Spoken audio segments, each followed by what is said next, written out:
3 detainees were shot and 2 were killed. Now authorities are clarifying once again, saying only 1 detainee is dead. ICE officials in a statement say no officers were injured and say the shooter also died from a self-inflicted gunshot wound.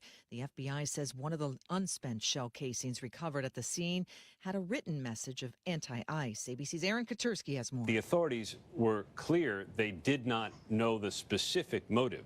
We're told they now have a name that they are working with. They're digging into this individual's background as we speak, tracing places where the individual may have lived after the shooter was found dead of an apparent self-inflicted gunshot wound on the rooftop position from which he fired. Vice President J.D. Vance, speaking in North Carolina at an event today, suggested it could be politically motivated. Just because we don't support illegal aliens, we don't want them to be executed by violent assassins engaged in political violence either. Democratic House Leader Hakeem Jeffries also called for the violence to end. The level of political violence and ideologically motivated violence across the spectrum is far too high. After President Trump slammed Russia's attacks in Ukraine yesterday and suggested Ukraine is in a position to win back all of its territory, Russia is rejecting the claims that it's in economic trouble. ABC's Karen Travers says it marks a shift for the president. It was only a couple weeks ago where President Trump was meeting with Russian President Putin in Alaska and talking about land swaps, as he called it, saying that that was the only way to reach a peace agreement, that was the only way to end this conflict. President Zelensky has insisted they were not going to give up land in order to have a peace deal. On Wall Street, stocks ending down today. You're listening to ABC News. What are you doing every day to support your liver? If you enjoy sweets, fast food, alcohol, or take any medications, that's a vital question to ask. Hi, I'm Sherry Torkas, pharmacist and health author. For over 30 years, I've helped people make informed decisions about their health, especially concerning prevention and long-term wellness.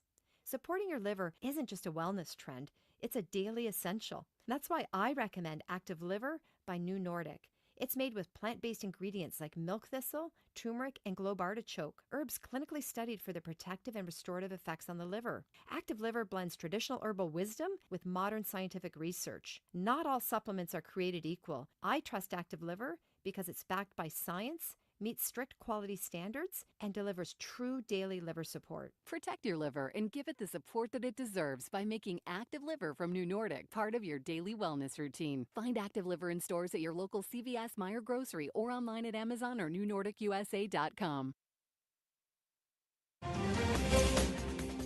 This is KTRS News. I'm Sobe Bay. The union representing local Boeing machinists is condemning the company's plan to move upgrade work on a fighter jet out of North St. Louis County. Boeing announced this morning that it will stop upgrading work on the FA-18 Super Hornet at its site in Berkeley and move the work to Texas or Florida starting next year. The move comes as members of the International Association of Machinists and Aerospace Workers District 837 remain on strike, now in its 8th week. Missouri's First Lady is being named the treasurer for the 2026 campaign to ban abortion in the state. Claudia Kehoe is the only officer listed in the organization filings at the Missouri Ethics Commission for the Political Action Committee titled Her Health, Her Future. The campaign's goal is to pass the measure placed on the ballot by lawmakers, which would repeal the amendment passed in November that restored abortion rights. The legislative proposal will appear on a 2026 statewide ballot as Amendment 3, the same name held by the previous abortion rights amendment. Metrolink's Green Line project won't be moving forward. This comes after city leaders say the $1.1 billion proposed project would likely not be approved for federal dollars for construction. The clock is ticking away for St. Louis County seniors to apply for the Senior County Tax Freeze. KTRS's Jill Enders has the story. Seniors have until September 30th to submit their applications. Now, postcards were sent to thousands of homeowners with incomplete applications. Nearly 12,000 of those applications remain incomplete. Next week, additional employees will be available at 3 satellite offices. Those are at the North County Government Center in St. Anne, West County Government Center in Chesterfield, and the South County Government Center on Lemay Ferry Road. Jill Enders, KTRS News. The city of St. Louis is reminding residents that they can now report non-emergency issues to the city's Citizen Service Bureau by dialing 311. Issues that can be reported include street potholes, concerns about trees, trash and debris issues, and graffiti. That's the Citizen Service Bureau at 311. A former St. Louis TV anchor is featured in the new season of the hit reality show Survivor. More from KTRS's Steve Potter. The 49th season of Survivor kicks off tonight, and one of the cast members is Savannah Louie. She was a familiar face on KSDK for several years as a news anchor. Yesterday on The Carney Show, she talked about competing for the $1 million grand prize and that being on the show has been a dream of hers for years. I applied for my very first time when I was 17 years old. I applied for the second time, actually, when I was living in St. Louis about 5 years ago. And then this past winter was my third time applying. And I mean, honestly, in a weird way, I know this might sound dramatic, but it feels like my life has kind of been preparing me in a way to get out there and to play the game. The 49th season of Survivor begins tonight at 7 o'clock on CBS. Steve Potter, KTRS News. A new dining experience in town is in this KTRS Business Minute, brought to you by Walter Knoll Florist, the place for all your floral needs. Place your order anytime at WKF.com. A new dining experience is coming to St. Louis. The Washington Avenue Food Hall is slated to open in downtown during the second quarter of next year. It will include 8 different food stalls and 2 bars along the 1100 block of Washington Avenue. Developer Alex Oliver called the food hall the next step in his strategy of reinvesting in the historic loft buildings on Washington. And now let's take a look at the markets, brought to you by JBL Financial. Tune in to Straight Talk on Retirement, Saturday mornings from 9 to 11. Wall Street at the close today, Dow Jones down 171 points to 46,121. S&P 500 down 19 points to 6,637. The Nasdaq down 75 points to 22,497. Now let's get a check of sports and traffic from Captain Paul Kopsky. SoBe, the SEC unveiled matchups for the next 4 football seasons with their new 9-game league schedule. Mizzou will have 5 home games next year, hosting Florida, Kentucky, Oklahoma, Texas, and Texas A&M. Arkansas, Georgia, Mississippi State, and Ole Miss will be the road opponents. And the Cardinals go for a 3-game sweep tonight in San Francisco after rallying from 8-3 down to beat the Giants 9-8 last night. Brendan Donovan had 4 doubles, and Ivan Herrera homered for the 3rd straight game. I'm Paul Kopsky from the Royal Banks of Missouri Sports Desk, and now on to traffic. Westbound 64 is running slow from Lake St. Louis Boulevard to the 6470 interchange. The drive time from 64 and Winghaven to the 6470 merge is 9 minutes. It's a 7-minute ride from 64 and Vandeventer to 170, and 10 minutes from 55 and Arsenal down to 255-270. From the KTRS Traffic Center, I'm Captain Paul Kopsky on the Big 550 KTRS. Thank you, Captain Paul. KTRS weather today, scattered storms throughout the day, high of 75. Tonight, more rain expected during the evening hours, clearing out after midnight. We can expect an overnight low of 57. Tomorrow, sunny, high of 77. Right now, we have 75 degrees. The time is 3:08. I'm SoBe Bay, KTRS News, the talk of St. Louis.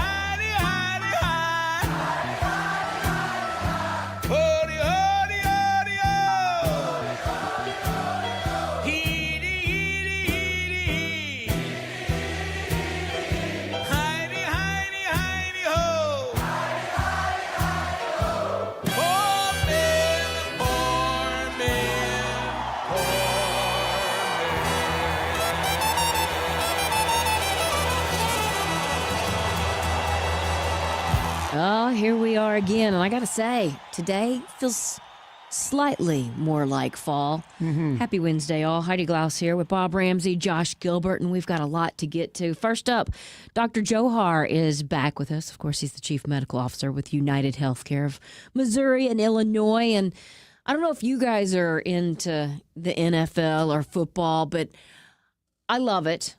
I love watching it. But there are certain things that I don't know.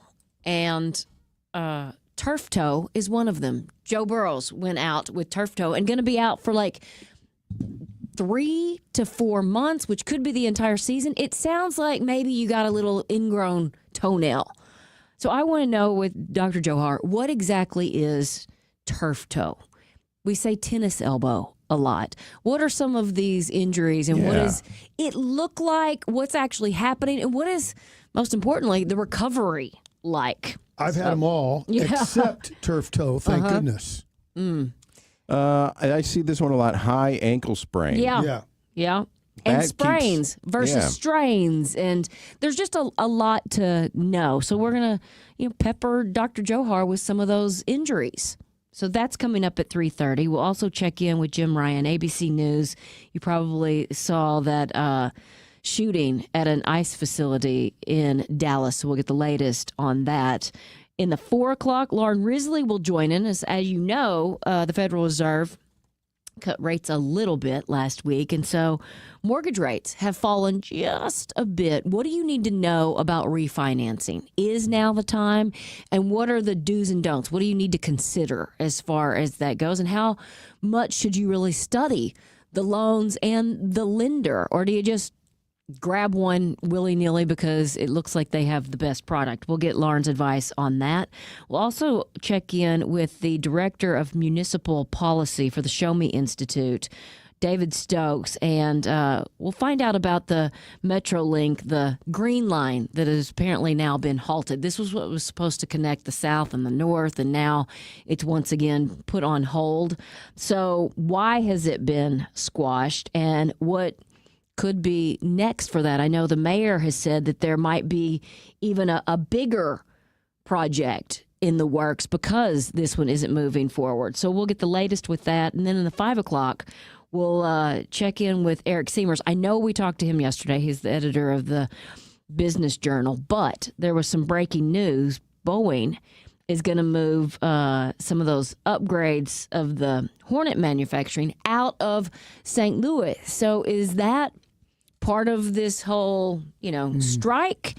Was that already in the works? And what does that mean for Boeing workers? So we'll check in with him coming up in the 5 o'clock. We got some entertainment news, and then we'll wrap this show up with some randoms. I mentioned this several weeks ago, if not a couple months ago, that my family was trying to get together and at least every other week do a family dinner. And we haven't been great about it because everyone has stuff. You have concerts, or the kids have practice, or we've got a game, or something. Whatever. But we're going to try to get it back on the books tonight. And I think it's really important, and it's something that I miss, but it's something we did as a family growing up all the time. We always had dinner together. And so I'm wondering, with you guys on the KTRS text line, 84126, is there one thing that your family kind of does and you've held to that tradition from a young age all the way through? And maybe there's something that we can, steal from you if you have a good idea. That's such a great question. We used to do fishing trips at Bennett Springs State Park. The whole family? Yes. Oh, yeah, that's beautiful. Extended family, cousins, aunts, uncles, all that. That was great, but that has fallen by the wayside. Because everybody has kids, and it's just harder to find. Even the holidays, I have found, as my cousins have kids and then you have in-laws, it's not as easy to find a date to even celebrate with the extended family for those Thanksgiving and Christmas. It's just the evolution of the family. As a generation, and I'm not trying to be callous about it, but as a generation dies off, the next generation, and it spreads, and it just, that's how look at your family tree. That's so true. You go back 4 generations, well, they were the people having people over for Thanksgiving and Christmas, and then the family split, and that's... And they have their own family. It gets a little bit bigger, and it's sad and frustrating, but that's just the nature of how it works. Yeah. It's very interesting. So I think, what we're trying to do is grab on to the little moments that we can. And if it's going to dinner once every 2 weeks with just the immediate family, my mom and dad and sister and brother-in-law and niece, we're going to try to do it.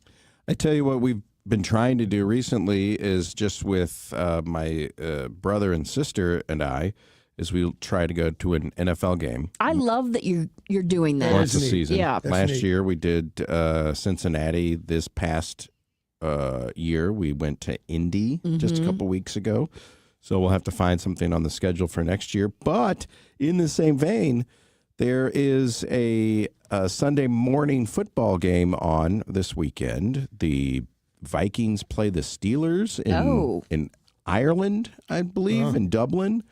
And those games start at about 8:30 in the morning Central Time. I am trying to get, and I've been pretty good with rallying the troops, get a Sunday morning breakfast with the family. I love that. Great idea. And we all go over to my sister's and we all eat and the game's on and all this stuff. That's a neat idea. I think these are traditions, and yes, they're surrounded by football games, but you know. But if everybody likes it, who cares what the catalyst who cares what is? the excuse is? That's right. It's just kind of getting together as far as that goes. Generally speaking, at 8:30 in the morning, nobody has anything going on. So you're free to go to your sporting events or whatever. Depends on if you have kids, because you talk to other people and their games going on. At 8:30 on a Sunday morning? Yes. This is why I have a problem with that.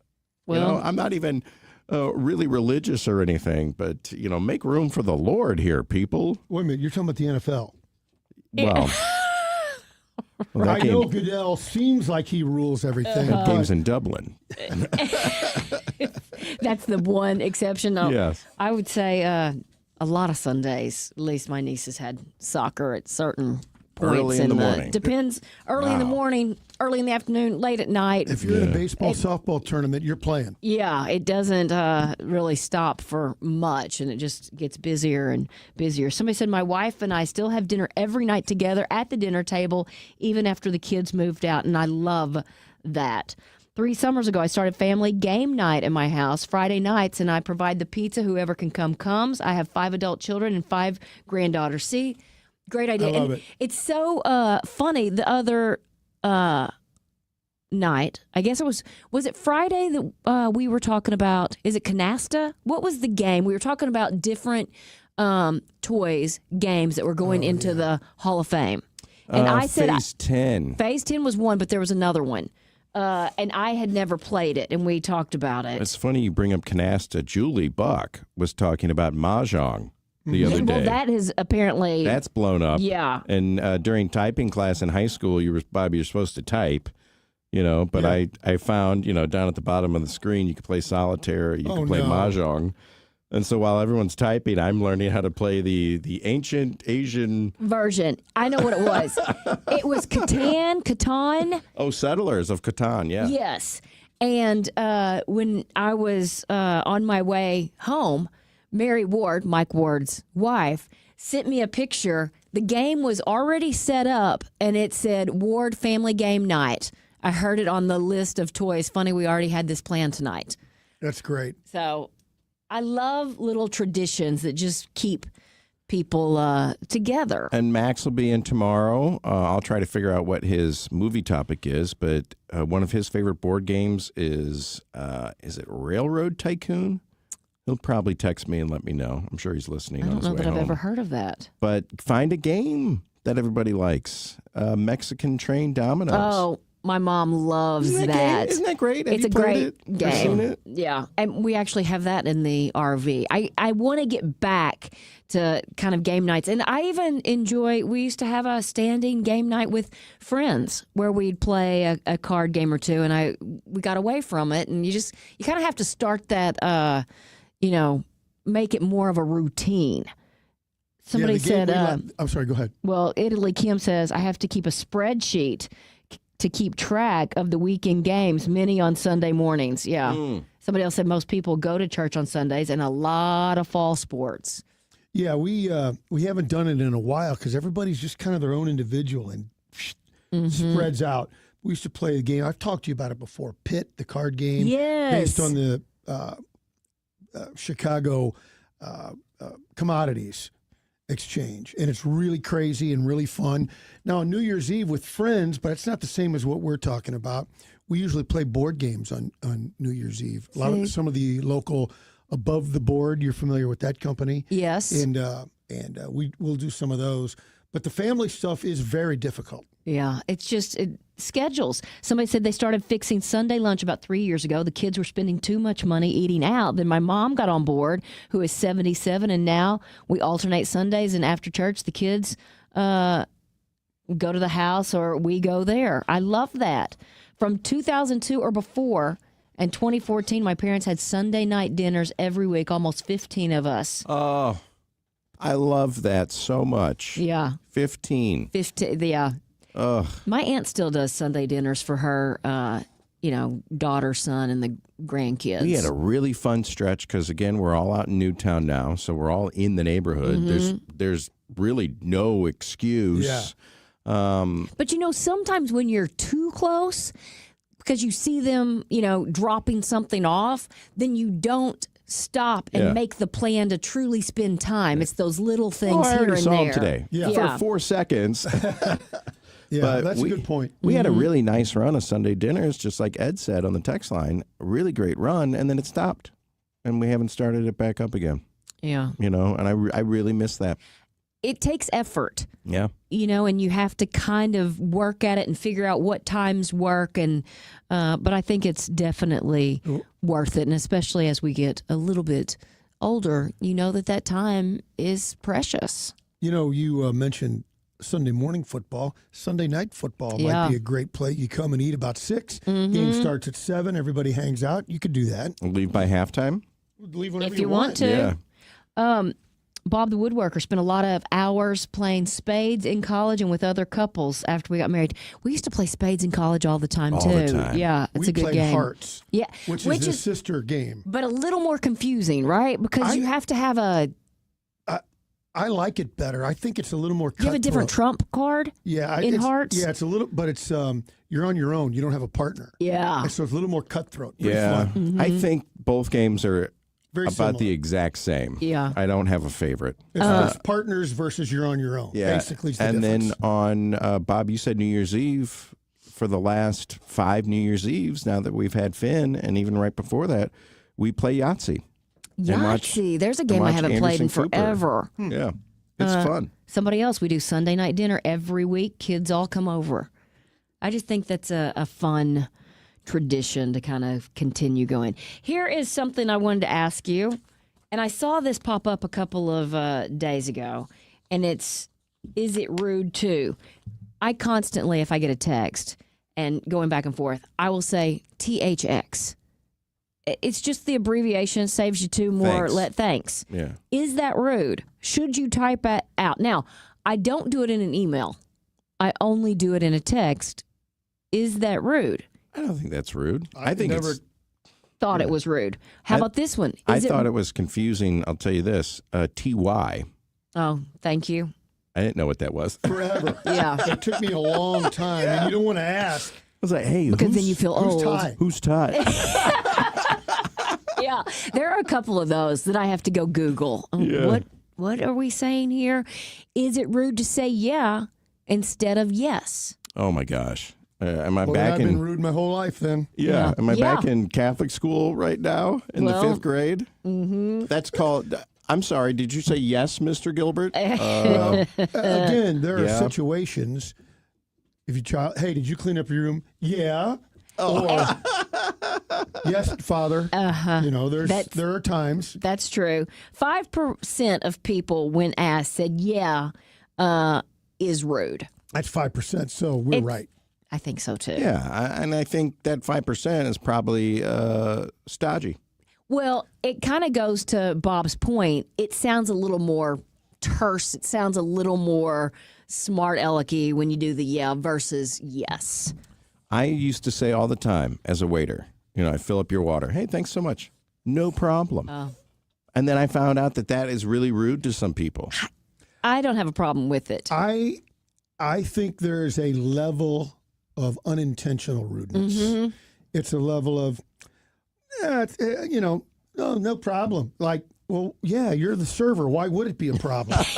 But that's taking it levels too deep. It doesn't bother me, but I could see that there's that unintended slight level of rudeness there. And that's what they say. The people that tell me, oh, that's rude. You're not supposed to say that. I'm like, Well, that's not how I meant it. Right. Boy, how deep are you reading into this? Well, I don't know what you mean. Just a turn of a phrase, you know? How about you're welcome?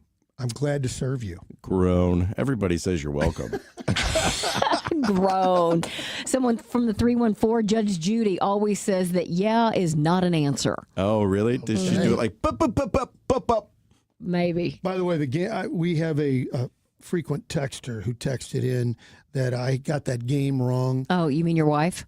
I'm just going to say it was a frequent texter, okay, a female, who said it's across the board, not above the board. Yeah. Of those games. Yeah. And I responded, get your own bleeping show. Thanks, Jen. Yeah.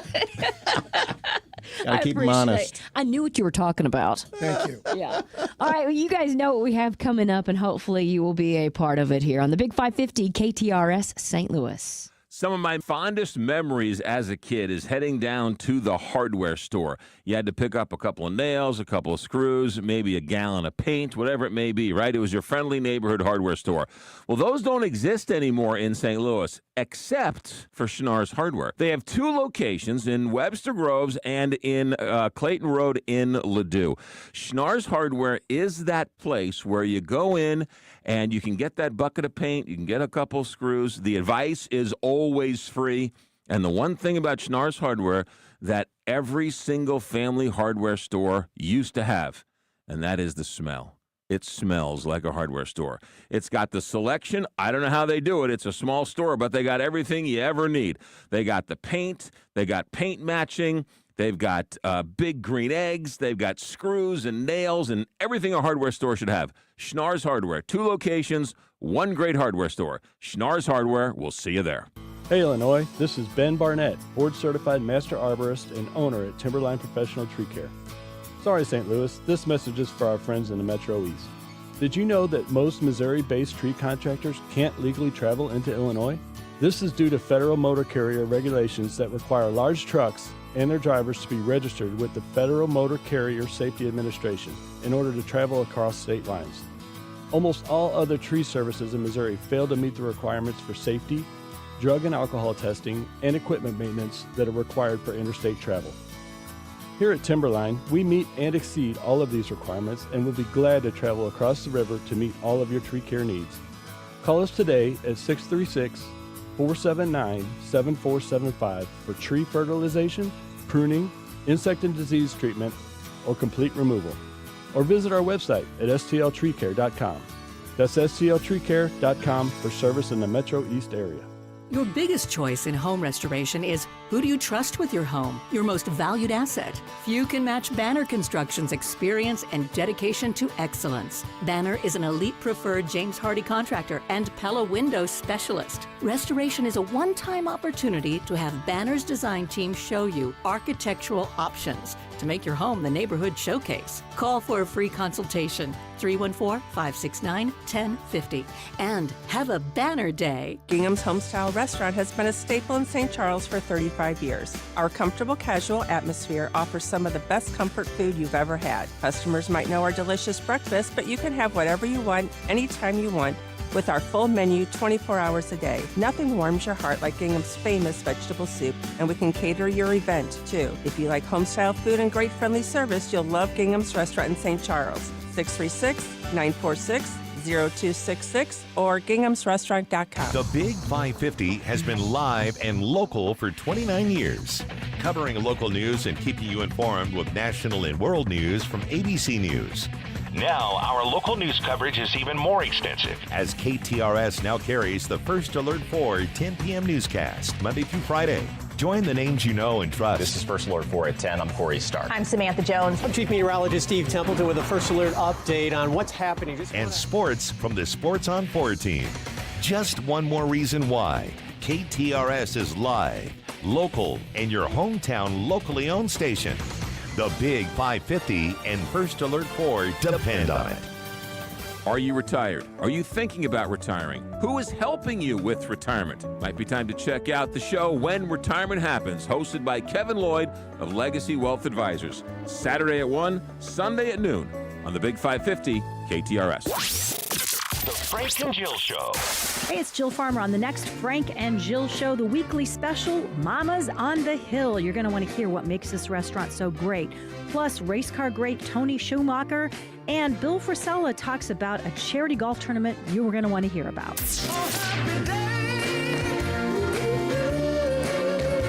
Frank Cusimano and Jill Farmer. Weekdays 10 to noon. Right here on KTRS, the talk of St. Louis.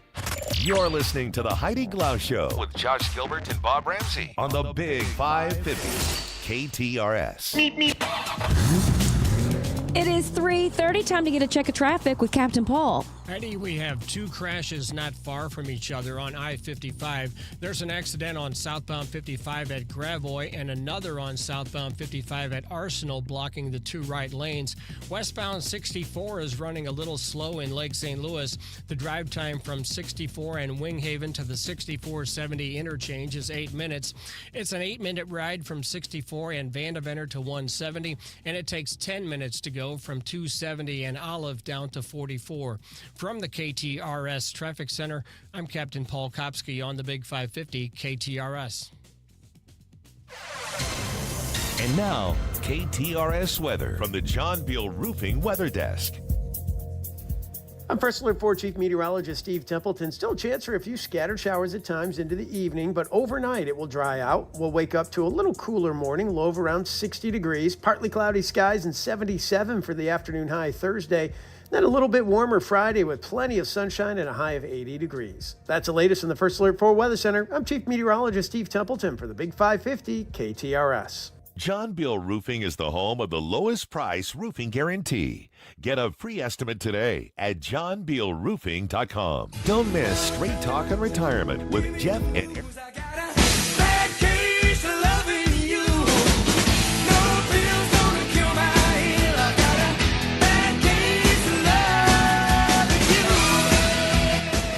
Well, Cincinnati Bengals quarterback Joe Burrow is out for at least 3 months with turf toe. What exactly is that? Dr. Ravi Johar, Chief Medical Officer with United Healthcare, joins us to discuss. Welcome back. It's good to be with you guys. Hope all is well. Well, we don't have turf toe here, so I think that's Thank good. gosh. Because it sounds silly, but this is actually pretty painful. Extremely painful. I mean, we use our feet a lot, right? I mean, every time you stand up or move, you're on your feet. And turf toe is an injury to the big toe joint. It's when the ligaments and tendons and everything that's holding the bones together in the foot tear or stretch. And that it's there's two joints in your big toe. There's one that goes and directs the toe really to the rest of the foot, and then there's one further towards the end.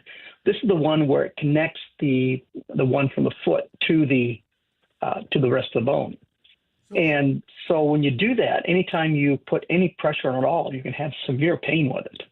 So, Doc, typically we see it really came about with this term with synthetic surfaces, football players primarily, but really anybody can get it. What is it? What is actually happening? Do you have to slam the front of your toe? Is it when your foot is flexed and you're on the ball of your foot? How typically do these injuries occur?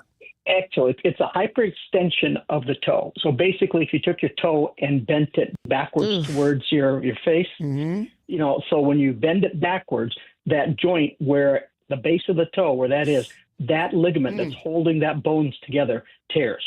Ouch. Stretches. And is it something that typically requires surgery? Usually not. You try to avoid surgery because it's just operating on those areas is very difficult in getting those tendons back. Usually it's treated with a lot of things of rest, a lot of physical therapy, a lot of medications to control the pain, and a lot of casting and things so that you can't. If you just think about it, if you just try to step, if you're sitting down and you put your foot down on the floor, you're touching that ball of your toe right there. And flexing. And exactly.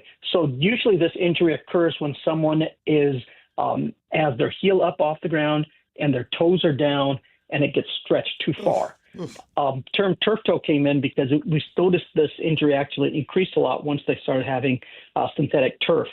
But at the same time that we did that, we've also had a lot of difference in footwear. So anything that you're wearing that has more flexible soles increases your risk of it. So wearing flip-flops at the beach, some of the soccer shoes and some of the other sports shoes that you have less rigid soles, so you can have a lot more flexibility and be able to move. Those actually increase your risk of turf toe pretty considerably. So wear your wingtips to the beach and playing football. Yes. Absolutely. You know, it seems weird, but anything with a more rigid sole is going to help protect your foot more. That's why the boots you see are very rigid soles. When someone has a broken ankle or a broken foot or something, they have those boots perfect. on. Makes sense. It keeps the sole severe. And I now, guess when you have go ahead. I was just going to say, like anything else, there's varying degrees because I've seen injury reports from my fantasy league, Dr. Johar, where a guy was battling through turf toe. But then Joe Burrow has to hang up his cleats for the rest of the season because he has it. And that's exactly where I was going. So we were all on the exact same line here. There are 3 different grades of turf toe. Grade 1 is where usually the ligament is just stretched some. Grade 2 is when there may be a partial tear or it's more significant. Grade 1 turf toe can maybe clear up within a couple weeks. Grade 2 could take longer, maybe a month or longer. And then grade 3 is going to take anywhere from 3 to 6 months. And in fact, if it's really serious, it could take up to a year before you get back to full activity. Yeah. All right. So for your fantasy, in 3 months, you may not want to still have Joe Burrow. Yeah, that's true. So the rise of pickleball has also led to a rise in injuries. Let's talk tennis elbow. What are the symptoms? Okay, so there's 2 different injuries that can happen in the elbow. There is tennis elbow, which happens on what we call the lateral epicondyle, which is the outside of the elbow, and then golf elbow, which happens on the inside. Huh. So there's 2 different ones, and that has to do with the strain of and use of those ones. With tennis elbow, it's because it's very common. The movements you do playing tennis or racquetball or something really put a lot more strain on the outer ligaments. Golf, when you're gripping the golf club and swinging, puts a lot more strain on the inside ligaments. And so that's where those 2 injuries get their names. But the majority of people with tennis elbow or even golfer's elbow it does not happen. They're not golfers or tennis players. It's from overuse. If you wear like a sleeve on your elbow, is it preventable or not really? You're just going to get it and you're going to have to treat it later. The sleeves are usually more to try to help alleviate the pain or symptoms from it. Okay. It happens because you kind of irritated that ligament. Now, if you put something around it, that can help. Both of those are tendons, not ligaments. And so it just helps, put some restrict some movement of that tendon, which can decrease the pain. So when you talk about the inside of the elbow, are we talking about the ulnar collateral ligament and the nerves in there? And am I correct in that? And that's what you're talking about on the golfer side? I mean, it's not really so much of a ligament as it is the tendons that are in there for both of those. And so it's more of a strain than a sprain type of thing. Sprains are going to be more with the ligaments you're talking about. So that's one really good thing to talk about, the difference between a sprain and a strain. I would love to know because Caitlin Clark has missed most of the WNBA with a growing strain. Is that like a muscle pull? Well, the difference between a sprain and a strain is usually a strain is an injury to a ligament. Okay. Okay. And a strain is more of an injury to a muscle or a tendon. Now, the ligaments are what actually combines the ligaments are what connect a bone to a bone. Okay. So the ligaments within the knee, like the ACL everyone hears about, that's connecting different bones together inside the knee. And when you get a sprain, that's going to be like the tennis elbow or something of that sort. That's the muscles and the tendons, and tendons connect muscle to the bone. Got it. There's something within the bone itself, with the muscle itself, or the tendon that connects the bone to the muscle. When you have something that connects ligaments the ligaments connect the bone to the bone. And when you hear the word sprain like that, that really is a partial tear. So anytime that you're doing that, it's stretching the ligament far enough that actually some of those fibers tear. And the degree of the sprain will be how much of a tear it is. Will those tears repair themselves? Or no, you're going to have that tear forever? you're going to have that tear forever usually because there's not a lot of blood supply and things to help it heal up well. If it's very minor, that's more distress than anything else, that will heal itself. But if you start to have fibers that tear, they have so many little fibers in there, though, that you can tear a few and not have any issues, severe consequences from it. But if you start to tear a lot of it, then you'll need to have some kind of repair eventually, or you'll have injuries to the joint. That's where one of the big things with arthritis, bone spurs, things like that occur when you have a really bad partial tears like that. In your experience, because of the lack of blood flow, does PRP help those things? That's one of those things that's real controversial, whether it can help or not. I mean, there's no downside to doing it, but I have not seen any studies where it makes a huge difference to being able to get those benefits in there. Mm-hmm. Just like some of the over-the-counter things that you can get, the supplements that they say, oh, yeah, this is going to help your bone health and joint health. It doesn't really get absorbed into the joints. That's an area of a lot of research and a lot of questions right now. And all of these things we're talking about, if tennis elbow, golfer's elbow, sprains, strains, is the first thing you do add ice or not necessarily? Rice is the perfect thing. Rice, which is the rest, elevation, compression, and ice. And that's what you want to do. Awesome. And then one more for you, a dislocation. Is it as simple as popping a finger or shoulder back in, or it could be a lot worse? Well, it can be a lot worse because you got to remember that if you're going to have a dislocation, that means that tendon has not done its job. Mm-hmm. Now, has it not done its job because it's torn, or it just got moved out of place, that it gets stretched far enough that the bones popped out of place? Well, if it got stretched that far, will it be able to stretch back? Is it torn? How badly is it injured? So I think that's something that you really need to get checked out, because part of the dislocation is getting the bones back where they're supposed to be. But the second part is, how do you keep them from going out of whack again? Yeah. Yeah, I had a shoulder that over time kept dislocating. Ugh. And I could put it back in. And then I'd mentioned that to my orthopedist, and he looked at me like I was insane.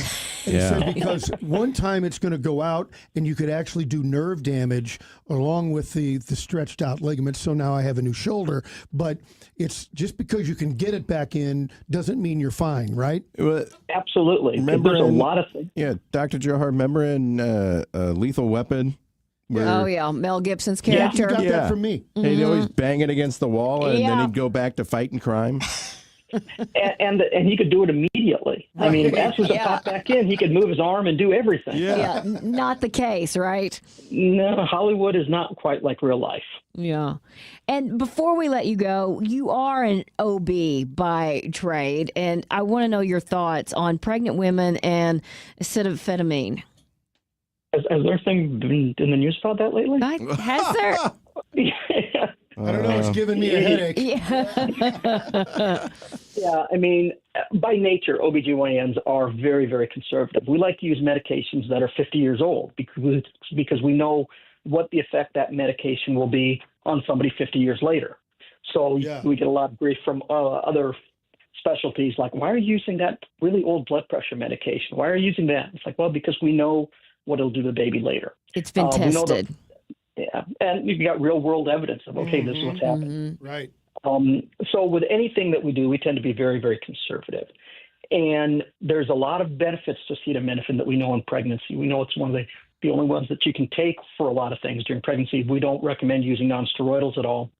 So if someone has aches and pains, and I don't know any pregnant patient that doesn't have those, or if they have a fever, or if there's other things that are indicative of a disease called preeclampsia and stuff, we need to be able to treat them. And acetaminophen is what we've traditionally used in the past for all of that. So, I mean, I think with anything, you really need to talk to your doctor. I know every pregnant woman is very worried about what they're going to put in their body and what effect it'll have on the baby. And so I think that's a discussion that you really need to have with your OB about what we're comfortable taking and what you should take. But we've had this medication around for many, many years. And we know that it's one that traditionally has been very safe for the things that we're trying to treat it. It is a cost-benefit ratio. The risks of not using acetaminophen, we know what those are. The risks of using it is where I think the question comes in now. And we do have some really good, strong studies that have come out recently in the last couple of years that have the American College of OBGYN is really highlighting. in their advice. Yeah. All right. Well, we appreciate your expert advice on everything. Dr. Ravi Johar, Chief Medical Officer with United Healthcare of Missouri and Illinois. We appreciate you. It's my pleasure being with you guys.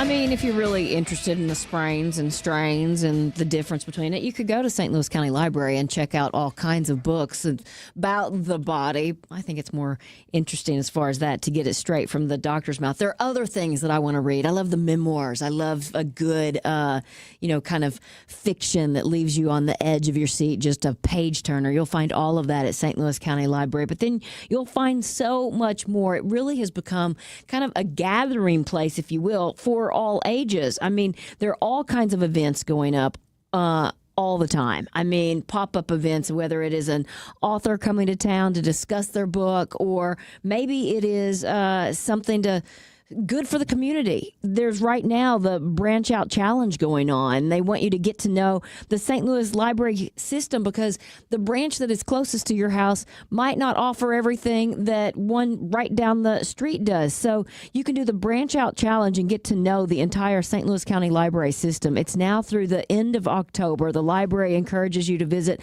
a new library location during this challenge. You pick up a passport, which is fun. You can also register online to get started, and all 20 branches are offering fun activities and giveaways. And if you complete the challenge and take home an I Love My Library window cling, you're also putting a hat for a chance to win a $100 Visa gift card. So it's just one of the many fun things that St. Louis County Library does. And you can, of course, learn more at slcl.org. Don't miss Straight Talk on Retirement with Jeff and Aaron Lapidus every Saturday morning from 9 a.m. to 11 a.m. Join this dynamic father-daughter duo every Saturday morning for an entertaining and intimate understanding of the retirement needs you may soon be facing. From decades of financial planning expertise combined with a deep knowledge of healthcare benefits, Aaron and Jeff will give you the Straight Talk on Retirement every Saturday from 9 a.m. to 11 a.m. right here on the Big 550 KTRS. Hi, it's Jill Farmer for Premier Heating and Cooling. Summer temps sure put our air conditioners to the test. A few years ago, before I knew about Premier Heating and Cooling, our air conditioner was on its last legs. We decided to push the envelope and try to limp through another St. Louis summer before replacing it. We went away on vacation and came back to discover our air conditioning unit had gone on the fritz while we were gone, and we ended up with all kinds of trouble, including warped wood floors. That delay in replacing our worn-out unit was an expensive mistake. If you're limping through and you know it's time for a replacement unit, our friends at Premier Heating and Cooling can take care of you and even work with you on financing. Or if you haven't taken the time to really get your air conditioner checked out and make sure it's operating at peak efficiency, which will really help on your bills and help with the life of your air conditioning unit, Premier Heating and Cooling is the place to go. Excellent rating with the Better Business Bureau. So many of their new customers are referred by happy customers like me. PremierHeatingCooling.net. 636-916-1122. Are you looking for a simple, clean, budget-friendly, no surprises, no gimmicks remodel of your bathroom? Michael's Baths is who you call. Right now, when you call Michael's Baths at 636-775-0800, you'll get an estimate that's 30 to 50% less of everybody else, and they'll throw in a free shower door or $500 off a bath remodel. Michael's Baths, for 30-plus years, guaranteed happiness. MichaelsBaths.com. There's a lot on the line in divorce. This is Joe Cordell of Cordell & Cordell, the largest family law firm in the country, with over 35 years of helping clients navigate divorce. Divorce touches all areas of your life: your home, savings, retirement, and of course, kids. So when you find yourself facing divorce, you need a partner you can count on. If you are facing divorce, contact Cordell & Cordell today at 1-855-GET-LEGAL. The choice of a lawyer is an important decision and should not be based solely upon advertisements. 600 Kelwood, St. Louis. Kick off football season like a pro with the world's largest sports book at your fingertips. Circa Sports Illinois. It's sports betting the way it should be. With high app limits, low holds, exceptional customer service, and no bet fees ever. Other books may charge you just to get on the field, but with Circa Sports, every play is yours to call. Start betting like a pro from anywhere, anytime in Illinois. Download your new bookie today at circasports.com. Must be 21 or older. Gambling problem? Call 1-800-GAMBLER. When it comes to mortgage lenders, I know you have no shortage of options. But are you working with someone local who can truly simplify the process? I'm David Goldberg with the Goldberg Group, and as a St. Louis home purchase expert, I know this market inside and out. I specialize in tough-to-complete situations for borrowers who are self-employed, looking to buy and sell at the same time, and may have been turned down somewhere else. Whether you're a first-time home buyer or seasoned homeowner, you can trust me with all of your home financing needs. Call or text me at 314-471-4030. 314-471-4030. Meet me at the Village Bar. Ready for the world's best cheeseburger, homemade onion rings, trashed wings? It's the Village Bar for food and sports. Cards, Blues, Mizzou, NFL. The game's always on. Open 7 days a week in De Pere. Grab your friends, grab a cold beer. We'll see you at the Village Bar. You're listening to the Heidi Glaus Show with Josh Gilbert and Bob Ramsey on the Big 550 KTRS.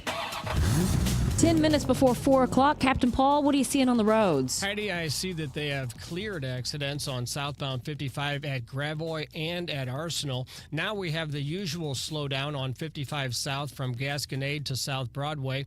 Eastbound 64 bogs down at 170, and southbound 170 is crowded from Forest Park Parkway down to 64. This traffic report is brought to you by the City of Eureka and Eureka Days. There's fun for the whole family at Eureka Days, October 3rd through the 5th. Carnival rides, foods and crafts, a beer garden, a wing eating contest, kickball and cornhole tournaments, knocker ball, a kids' corner, and a rock wall. And plenty of live music with a parade and fireworks. Visit eurekadays.com. From the KTRS Traffic Center, I'm Captain Paul Kopsky on the Big 550 KTRS. Well, 3 detainees were shot, one fatally, at a Dallas ICE facility. Jim Ryan, ABC News correspondent in Dallas, joins us with the latest on this. Do they think this was a targeted attack? Yes, the FBI has said that squarely. The special agent in charge this morning said that it appeared to be targeted, not targeted at the detainees who ended up being shot. One shot dead, 2 others wounded, but at the ICE agents who were watching over them, Heidi. Josh, the FBI director, Kash Patel, has posted on X images of what he says are bullets, that unspent bullets that were found near the body of the sniper who took his own life as police were closing in on him. And scrawled on one of these shell casings is the word anti-ice, apparently in felt tip or something. So this does appear to be targeted. That's what the FBI is saying at this point. Department of Homeland Security is echoing that. Jim, did I see a report that one of the witnesses said that it appeared the shooter was firing indiscriminately and kind of sprayed the area? Yeah. Is that accurate? Yes, exactly. I mean, it wasn't rapid fire. The witnesses have said that it was 10 or 12, maybe 15 shots that were fired over the course of a minute or so. Huh. And so, I mean, if we're talking about a bolt-action rifle, something like the one that was used in Utah, it takes time to pull the bolt back, to lock it into position. So, and yes, indiscriminately firing down from a shooter's location, kind of a sniper's perch, into the ICE facility, to the Sallyport area where detainees are transferred into vehicles or out of vehicles. And so, yeah, while ICE may have been the target, it was detainees who ended up being shot. And Jim, I think earlier today they said that 3 people were killed, and now it's 1. Is this another example of trying to get the information out too early? I think you're exactly right. And it's lots of agencies at different levels, Dallas Police, Dallas FBI, Department of Homeland Security, and other agencies jumping in, and you get a miscount. So, yeah, initially the report was that 1 detainee had been killed, 2 were wounded, that the shooter had taken his own life. Later in the day, they said 2 detainees had been shot and killed, 1 was wounded. Now they've backed away from that. Department of Homeland Security has issued a statement within just the last hour or so. I was saying, oops, yeah, it's 1 dead and 2 wounded. Yeah, and Jim, are they upping the security measures around these other ICE facilities?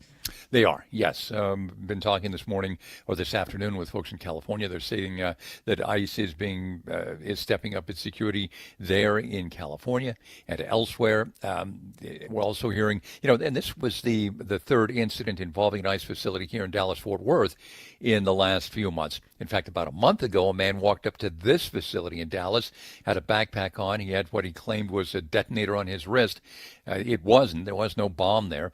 But several months ago, at a facility south of Fort Worth, there was an ambush-style attack on an ICE facility, and a local police officer ended up getting shot in the neck. He did survive, though. Wow. How many of these facilities are there in the country? Do we even know? I think that's kind of a closely guarded secret of DHS. They try to keep this, as quiet as possible. And we know how the picking up detainees has picked up so much in the last few months.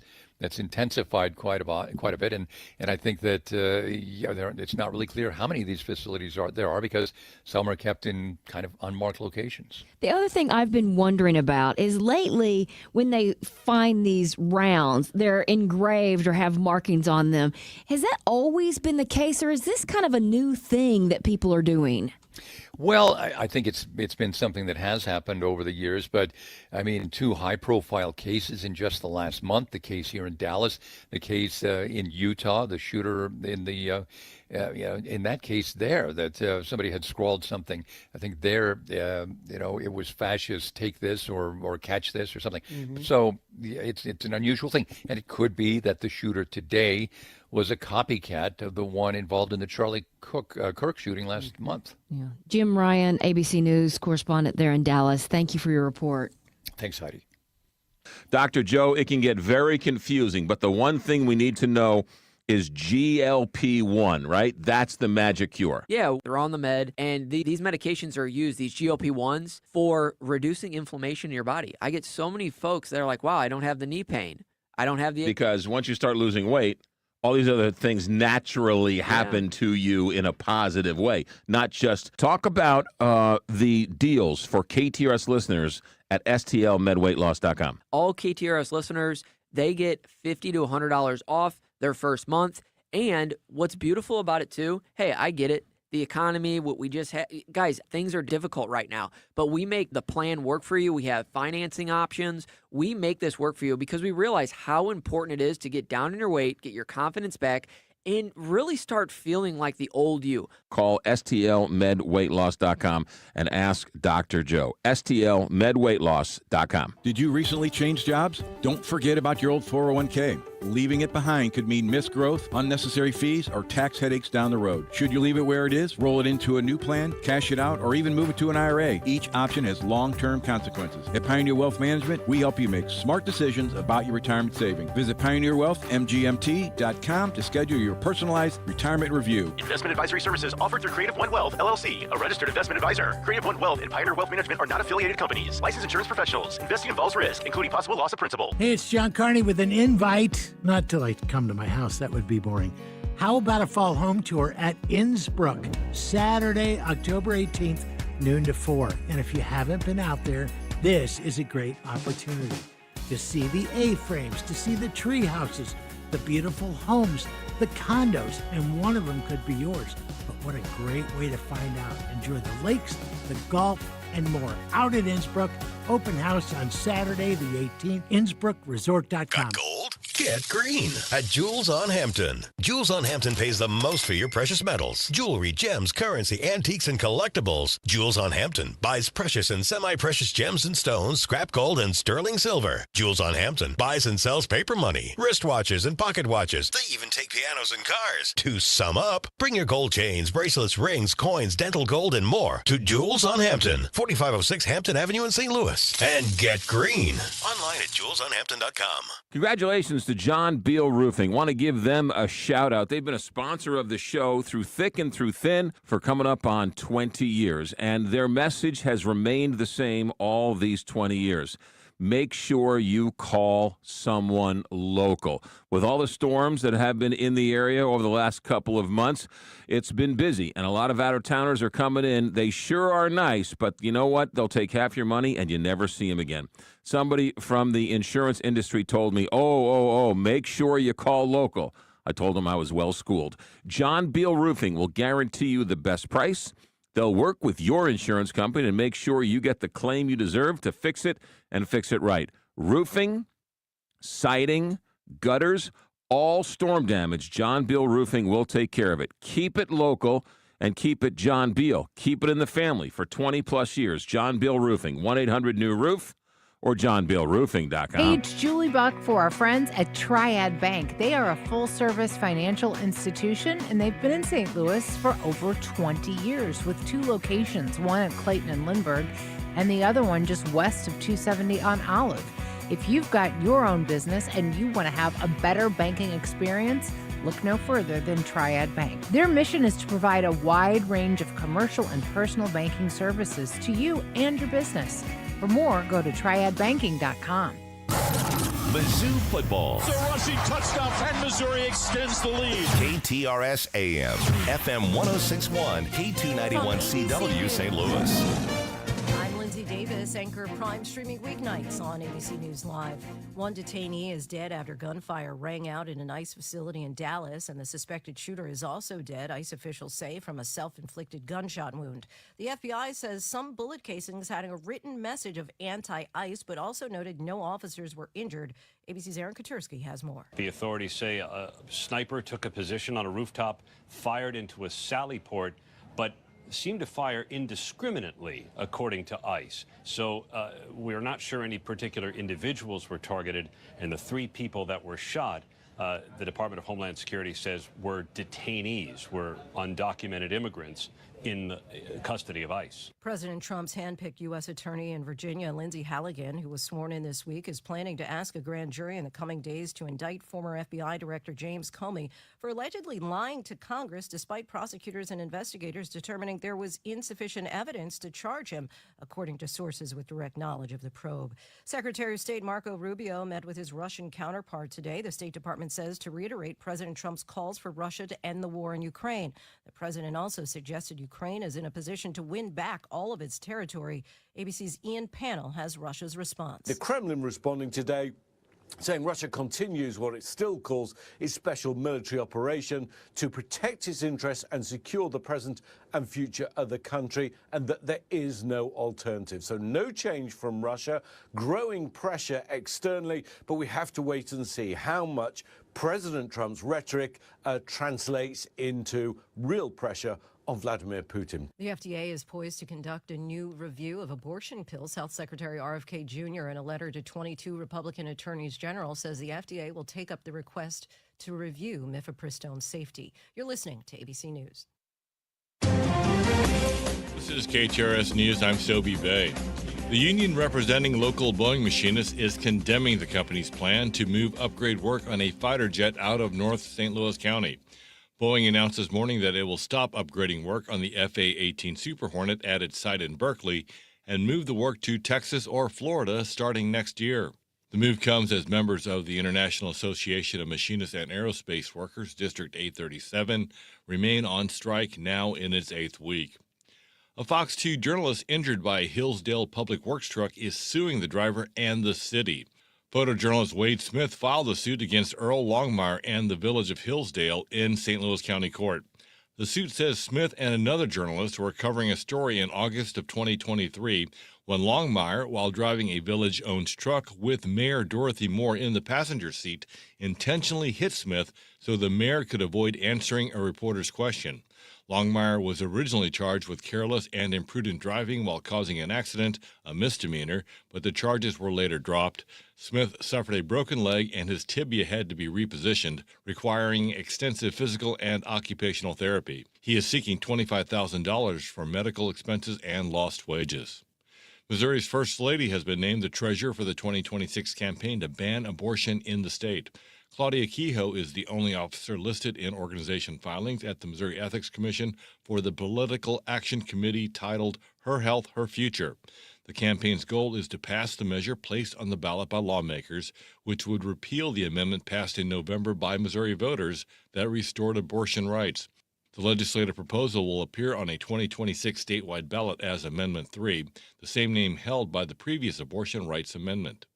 Meantime, Governor Mike Kehoe has signed an executive order declaring a drought alert in Missouri until December 1st. The story from KTRS's Jill Enders. Currently, the U.S. Drought Monitor indicates that all or portions of 85 Missouri counties and the city of St. Louis are experiencing moderate, severe, or extreme drought conditions. The executive order declares a drought alert in these Missouri counties and any additional county that begins experiencing moderate drought conditions. This executive order allows state agencies to step in and direct resources to those struggling with the consequences of drought while allowing for vigilant monitoring of conditions over the next few months. Meanwhile, citizens are encouraged to submit information about local drought conditions at Condition Monitoring Observer reports. Jill Enders, KTRS News. The St. Louis Zoo is losing one of its popular polar bears. The zoo says Kalik will be transferred to the Oregon Zoo later this fall. The zoo says it's part of the Polar Bear Population Alliance initiative, which aims to sustain the polar bear population in the United States. And with fall officially beginning this week, the Greater St. Louis chapter of the American Red Cross is offering an incentive for donors. More from KTRS's Steve Potter. The local Red Cross is urging people to mark the new season by making a life-saving blood or platelet donation so they have the blood supply that they need. They say donors of all blood types, especially those with type O positive and B negative, are needed now for patients relying on transfusions, including car accident victims, those living with sickle cell disease, and those with cancer. And from this week until October 19th, everyone who donates will receive a $10 Amazon gift card. You can make an appointment now by visiting redcrossblood.org or call 1-800-RED-CROSS, or you can use the Red Cross Blood Donor app. The Red Cross is also looking for volunteers to help with blood drives and to deliver blood products to St. Louis area hospitals. Steve Potter, KTRS News. A new home development in the area is in this KTRS Business Minute, brought to you by Walter Knoll Florists, the place for all your floral needs. Place your order anytime at WKF.com. An upscale subdivision is coming to South County. Wallen Custom Homes plans to build a subdivision along Forder Road in Oakville, and they're calling it Great Oaks. The homes will be priced from $750,000 up to $1.3 million. A date for construction has not yet been announced. And now let's take a look at the markets, brought to you by JBL Financial. Tune in to Straight Talk on Retirement, Saturdays from 9 to 11 in the morning. Wall Street today at the close. Dow Jones is down 171 points to 46,121. S&P 500 is down 19 points to 6,637. The Nasdaq down 75 points to 22,497.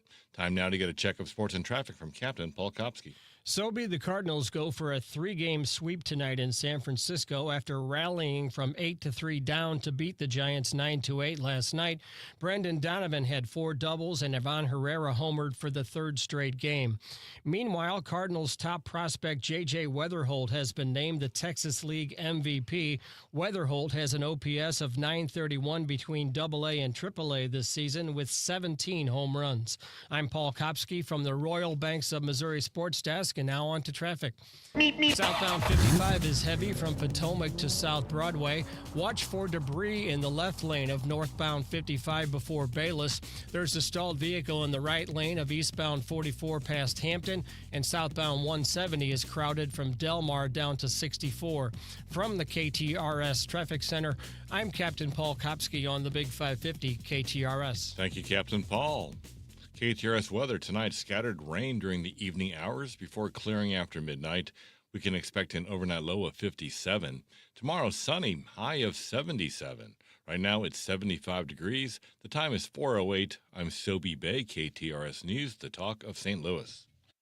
Sure, AAA are the folks who can get you back on the road when you have a flat tire. They can also provide quality and affordable home and auto insurance. But when you think of AAA, think of this too, AAA Travel. Hi, it's Julie Buck, and AAA Travel is ready to plan your next trip or vacation. And you don't have to be a member to enjoy their services. Of course, membership does have its privileges. To find a AAA advisor near you, just visit AAA.com/travel. Remember, the internet is for looking. AAA.com/travel is for booking. Tired of ads interrupting your favorite news podcast? Good news. Ad-free listening on Amazon Music is included with your Prime membership. Yeah, stay up to date on everything newsworthy with podcasts like The Daily, Up First, and 5 Things, uninterrupted at Amazon.com/ad-free. Just head to Amazon.com/ad-free to catch up on the latest episodes without the ads.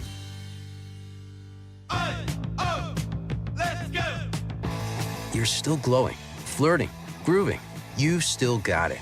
But your immune system weakens as you age, making it harder to fight flu, pneumococcal pneumonia, RSV, and COVID-19. Vaccines are a key part of any health routine and help strengthen your immune response. Ask your doctor or pharmacist which vaccines you need. Schedule in minutes at vaxassist.com. Sponsored by Pfizer. You're listening to the Heidi Glaus Show with Josh Gilbert and Bob Ramsey on the Big 550 KTRS.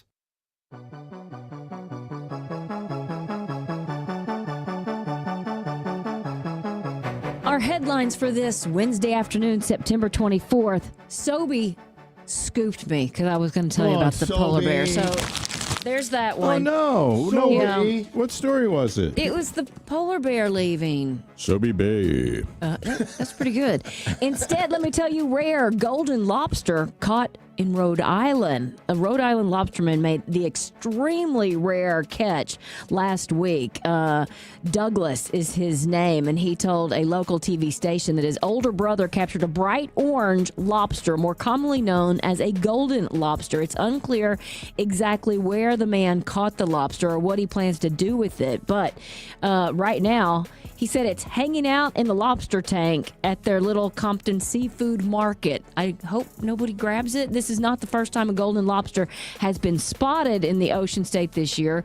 Workers at a Warwick grocery store discovered one mixed in with a seafood delivery back in July, and another was found in a shipment sent to a Newport restaurant in May. Those lobsters were both donated to a Biomes Marine Biology Center in North Kingstown, which is also home to a rare powder blue lobster. The funky colored lobsters are the result of a genetic mutation that happens roughly 1 in every 30 million lobsters, and we have a blue one at the aquarium, don't we, Josh? We do. And Union Station? We do, and I'm going to the aquarium this weekend. Oh, fun. To try the new rides. You'll have to report back in. You'll tell Finn about it when you get back home? Yeah. Oh, Finn, you'll never believe what they got there now. Yeah. They got this You're wave gonna swinger. love this ride. You would love it. I'd take you, but you'll hold me back. Yeah. I got to be unfettered when I'm on rides. Let's go. Here's another crazy one. You know, we've been talking about all the extinct animals and the, the DNA and bringing them back. The dodo, the woolly mammoth, and there's the wolves that have already the dire wolves. wolves. The dire wolves. Here is one that they haven't talked about bringing it back, but it made me think about it immediately. A new mega raptor species has been found. Uh-oh. With its last meal still in its mouth. I saw this. Whoa. It was a little tiny scientist guy. No, I'm kidding. They discovered a new species of megaraptor in Argentina, along with a clue about what it ate. They think those megaraptors ate crocodiles. Isn't that crazy? And it had a bone of one in its mouth. And so this is a new discovery. They keep digging and they keep finding stuff. I think it's really amazing. None of the DNA people have said, "Hey, send us that bone. We want to figure this out." But it's supposed to be 22 feet long. Whoa. 23 feet long, nose to tail, and weighed over 2,200 pounds. Whoa, mega raptor. Even imagine. And again, I've told you that you do some research. Raptors are covered in feathers. Yeah. Because they're related to birds. You know, we had our bird person And on our the bird other day. raptors are the ones that are great hunters, hawks, falcons, and eagles. And the traditional velociraptor that we saw on Jurassic Park is actually the size of a turkey, not people size. People size like they portrayed, but maybe this mega raptor. I sense a sequel. Yeah. Oh. Jurassic Park 7. Oh, God. The mega raptor rebirth. Chapter 7. We never learn. Yeah. It truly is. Every episode, why did we not learn? What, the dinosaurs got out? How could that happen? What, again? And this is just a prototype for now. Not even a prototype, just an idea. But making flying safer, would you be in an airplane that was equipped with airbags on the outside? what's it really going to do? Project Rebirth is an AI-powered crash survival system that would prevent deadly crashes by wrapping aircraft in giant inflatable airbags. And this article says, cartoonishly simple, yes, but the concept, which is just the concept right now, is quite complicated. If a crash is unavoidable below 3,000 feet, so below 3,000 feet, they got this idea after that Air India crash, which takeoffs and landings, they say, is the most difficult part. Giant airbags would deploy from the nose, belly, and tail of the plane within 2 seconds. The pilot would have an opportunity to override this if they needed to.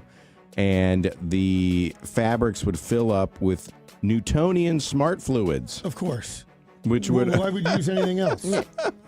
Which sounds would dangerous. Absorb impact and protect the plane's body. Assuming the engines are working, reverse thrusters would kick in and slow the plane down to minimize the impact. And then once the plane lands or crashes, I guess, infrared beacons and GPS will alert people to where it is. That's a lot going on in 3 seconds. And the only problem is, how much will all this stuff actually weigh? I was thinking, how much is it going to cost and what's your ticket going to be? Yeah. And if you're slamming to a stop anyway, people will still get hurt. No, I'm not saying don't try it. I don't know if you saw this is being promoted by Kramerica Industries. Yeah, the bladder system. The bladder system. It does sound pretty nutty. 60% reduction of impact force. So, this guy in India survived. Which is amazing. Yeah. I think, or a miracle. 1 in 200. How is he the only one that survived and he barely had a scratch on him?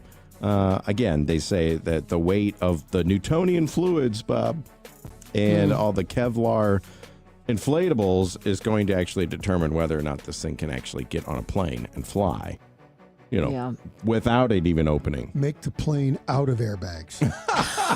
There you go. The pictures of it look ridiculous. Silly. Yeah, but I will tell you this. The new Powell Symphony Hall looks amazing. One of our coworkers, Mark Kelly, went today to take a tour and actually got to sit in and even listen to a little music there. And he said it is unlike anything you've ever seen. He said they've made the seats bigger, and even the cushions of the seats were built with the sound in mind. Like everything that they have done has just created even a better sound. The President and CEO of the St. Louis Symphony, Marie-Helene Bernard, said that orchestras are very much a reflection of their community, and this is really an incredible space. It's a $140 million expansion and renovation that kind of unifies Powell Hall with the 64,000 square foot addition known as the Jack C. Taylor Music Center, which, of course, named after the late founder of Enterprise Mobility. It is just an incredible place that is going to allow not only for the music, I don't know if it can sound any better because our symphony orchestra is amazing, but with everything that they've done with the arches and the way that it looks, it is going to be spectacular. Opening weekend is this weekend, and it is going to be great. You can see the entire list, the lineup at slso.org, but when we were talking to Steve Shankman earlier this week, he was talking about a concert that's going to honor Chuck Berry with the symphony. I mean, there's so many things that come up. And Josh, I know your favorite is when they do a movie and the orchestra is playing the music in the background. It is just such a fantastic experience. And, symphony orchestras aren't just for the, hoity-toities. It really does offer something for everybody, and it is not something just to hear. It is something to see, and especially now in this new space. The other thing that Mark was telling me about the new space is they really had the concert goer in mind, so they've added different things on every level. There's elevators for every level. They really make it an easier place to use, if you will. So again, you can see the entire lineup and learn more about the St. Louis Symphony Orchestra online at slso.org. Coming up, Lauren Risley joins us, and we're going to talk refinancing your house, the do's and don'ts, coming up.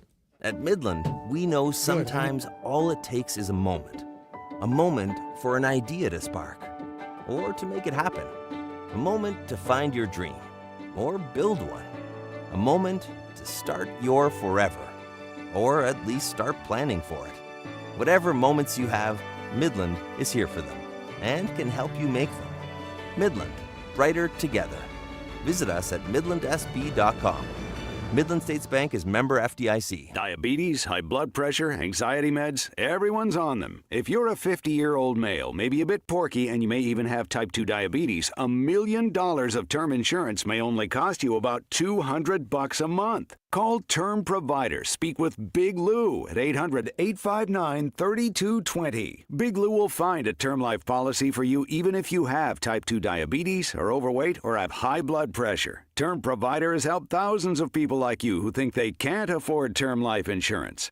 To buy $1 million of affordable term life for you, all you need to do is call Big Lou at 800-859-3220. Lou will make sure the scales are tipped in your favor. Call 800-859-3220. Big Lou will answer your call and work to fit you into a term life policy that you can afford. Remember, Big Lou's like you. He's on meds too. Call 800-859-3220 or biglou.com. Everyone's talking about these weight loss drugs, and it's a good thing we've got Dr. Joe Molesky with us, a St. Louis native and board-certified primary care physician. Dr. Joe, it can get very confusing, but the one thing we need to know is GLP-1, right? That's the magic cure. The magic cure is these weight loss shots. They're injected once weekly. They're not like the old medications that you've seen 20, 30 years ago. These medications actually work. They're injected once weekly, and patients see within the first 90 days 10 to 15 pounds down. It simply works, and that's why I recommend it to all of my patients. You simply go online, book an appointment. You fill out a health questionnaire form. You get an appointment on our schedule. It's all telemedicine based. It's all done from your home. And then you meet with me or one of my nurse practitioners. And then after the 10, 15-minute consult, the medication is delivered right to your door discreetly, and you get started right now on your weight loss journey. And you want to start to lose weight? None better than to call stlmedweightloss.com and ask Dr. Joe. stlmedweightloss.com. When you want to send flowers to a loved one for a birthday, anniversary, or that special occasion, call your friends at Walter Knoll Florist. Walter Knoll is family-owned and operated and offers custom designs by expert designers. A huge inventory and selection that only the largest florist can offer, with quality and care that no grocery store florist can meet. They have several locations in the St. Louis metro area to serve you. Order online today at WKF.com. That's WKF.com. Walter Knoll Florist, your personal florist since 1883. You've seen the movies Top Gun and Top Gun Maverick. Have you always wondered what it would be like to be a Top Gun instructor or pilot? Now is your chance at the National Museum of Transportation. On October 15th at 7 p.m., Captain Kevin Proton McLaughlin, United States Navy retired former commander of Top Gun and technical advisor to the movie Top Gun Maverick, will be the featured speaker. Tickets are $30. Reserve your spot now online at tnmot.org at the National Museum of Transportation. You're listening to the Heidi Glaus Show With Josh Gilbert and Bob Ramsey on the Big 550 KTRS. Our house in the middle of our street. Our house in the middle of our house. The Federal Reserve cut interest rates last week, and mortgage rates have fallen a bit. So Lauren Risley, founder of Lauren Risley Realty, is here to talk refinancing, which is a hot topic. Yeah, baby. There is a lot to know, though. It's not one of those things that you just kind of go in and, say, yeah, I want to refinance. There's things you need to know. I think most people don't go in and say, hey, I want to refinance because they have no idea what that means, right? Or how much money they could be saving. Correct. And I think the misconception is that you only refinance when you have a higher rate and you want a lower rate. Not the case. Outside of that, no, there's multiple reasons why people refinance. We work very closely with Jason Hardy at Homestead Financial. He's on our show every other week on Call the Closer on Sundays. He's going to be in this Sunday. We're talking about refinancing, so I thought it would be nice to kind of, tee that up. A little preview, a little tease, if you will. So interest rates dropped, right? Right. Let's call it 6. Okay. Some places you could be high 5s. Yep. Low 6s. Let's call it 6. A pretty decent rate. That's a great rate. Right. Great rate. if you're waiting for them to drop into the low 5s, you'll be waiting a very long time. I heard they just found like another dinosaur or something somewhere. So that'll be that'll be you guys waiting. Yeah. So when you refinance, I mean, you could have lower monthly payments, but will you also have to pay that pricey fee to refinance? Yeah. So every lender is different.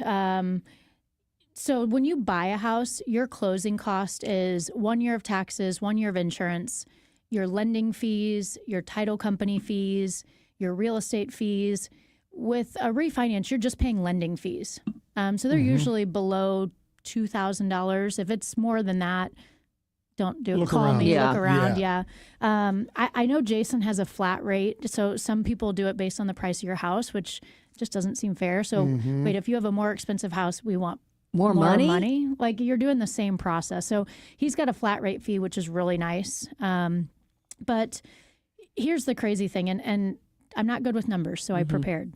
Okay, if I was doing this on the fly, I'd be confusing everybody right now. Okay, so I want to give you a quick example.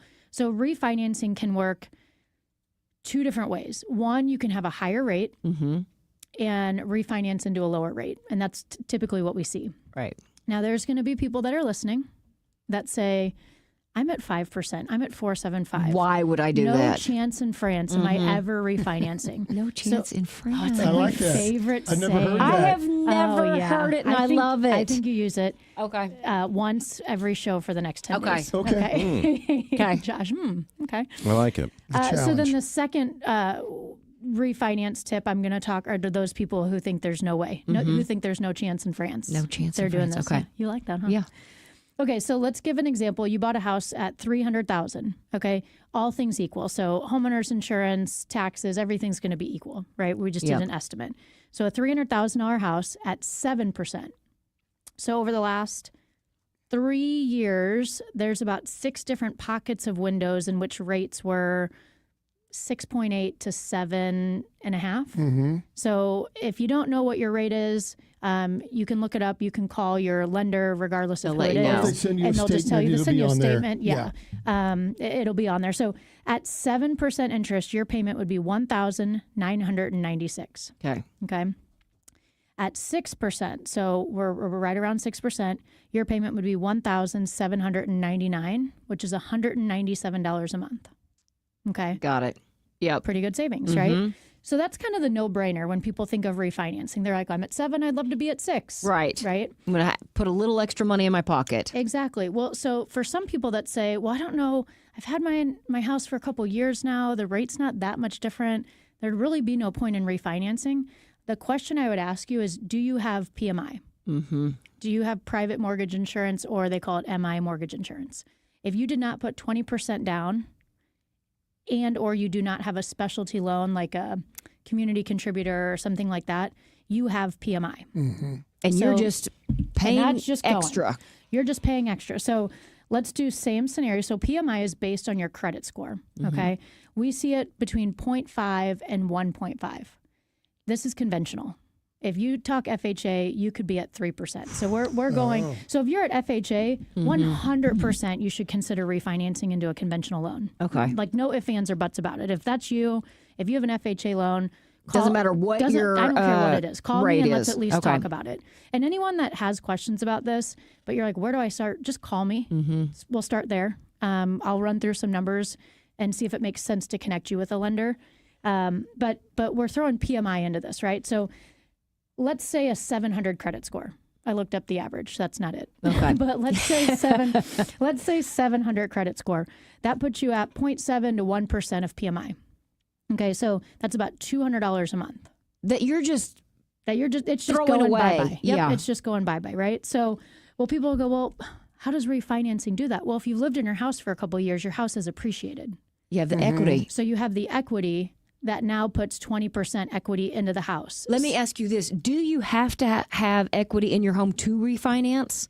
No. Okay. If you want to go from 7 to 6, you can refinance. Okay. My thing that I usually tell people is if you're planning on moving in the next 2 years, maybe consider not. Okay. Because if you really look at your savings, well, I guess if you're saving $200 a month, let's say your closing cost is $2,000, that's 1 year. Yeah. But if you're moving in a year or two, maybe it doesn't make as much sense. Yeah. So PMI alone is $200 a month. So, you can refi out of PMI. So that's another scenario. But not only that, if you're at a higher rate, now you're getting a lower rate by reducing PMI, and you're getting a lower rate by reducing your credit or your interest rate. Well, and there's other options that you could also shorten the term of your loan. For sure. Oh, yeah. And I'm sure Dave Ramsey fans will argue me and start blowing up the text line. I still think you do a 30-year mortgage. If you want to pay extra on your mortgage, go for it. Mm-hmm. There's no prepayment penalty on these things. If you do a 20-year mortgage, obviously you're shortening the time span. You're paying more. You're paying more. If you get into a financial bind and you call and go, hey, guys, here's the deal. I'm not working as much as I used to. We've had some problems around the house. We'd like to go back to 30. No, you're refinancing. And at that point, you refinance based on you still have to qualify just the same way you would if you bought a house. So income, credit score, all of those things. So you want to be in control of your money, and doing a 30-year mortgage is the best way to do that. Something that I was naive about, especially buying my first house, I kind of thought that all loans and lenders were the same. They're offering the same products. They're offering you the same rates.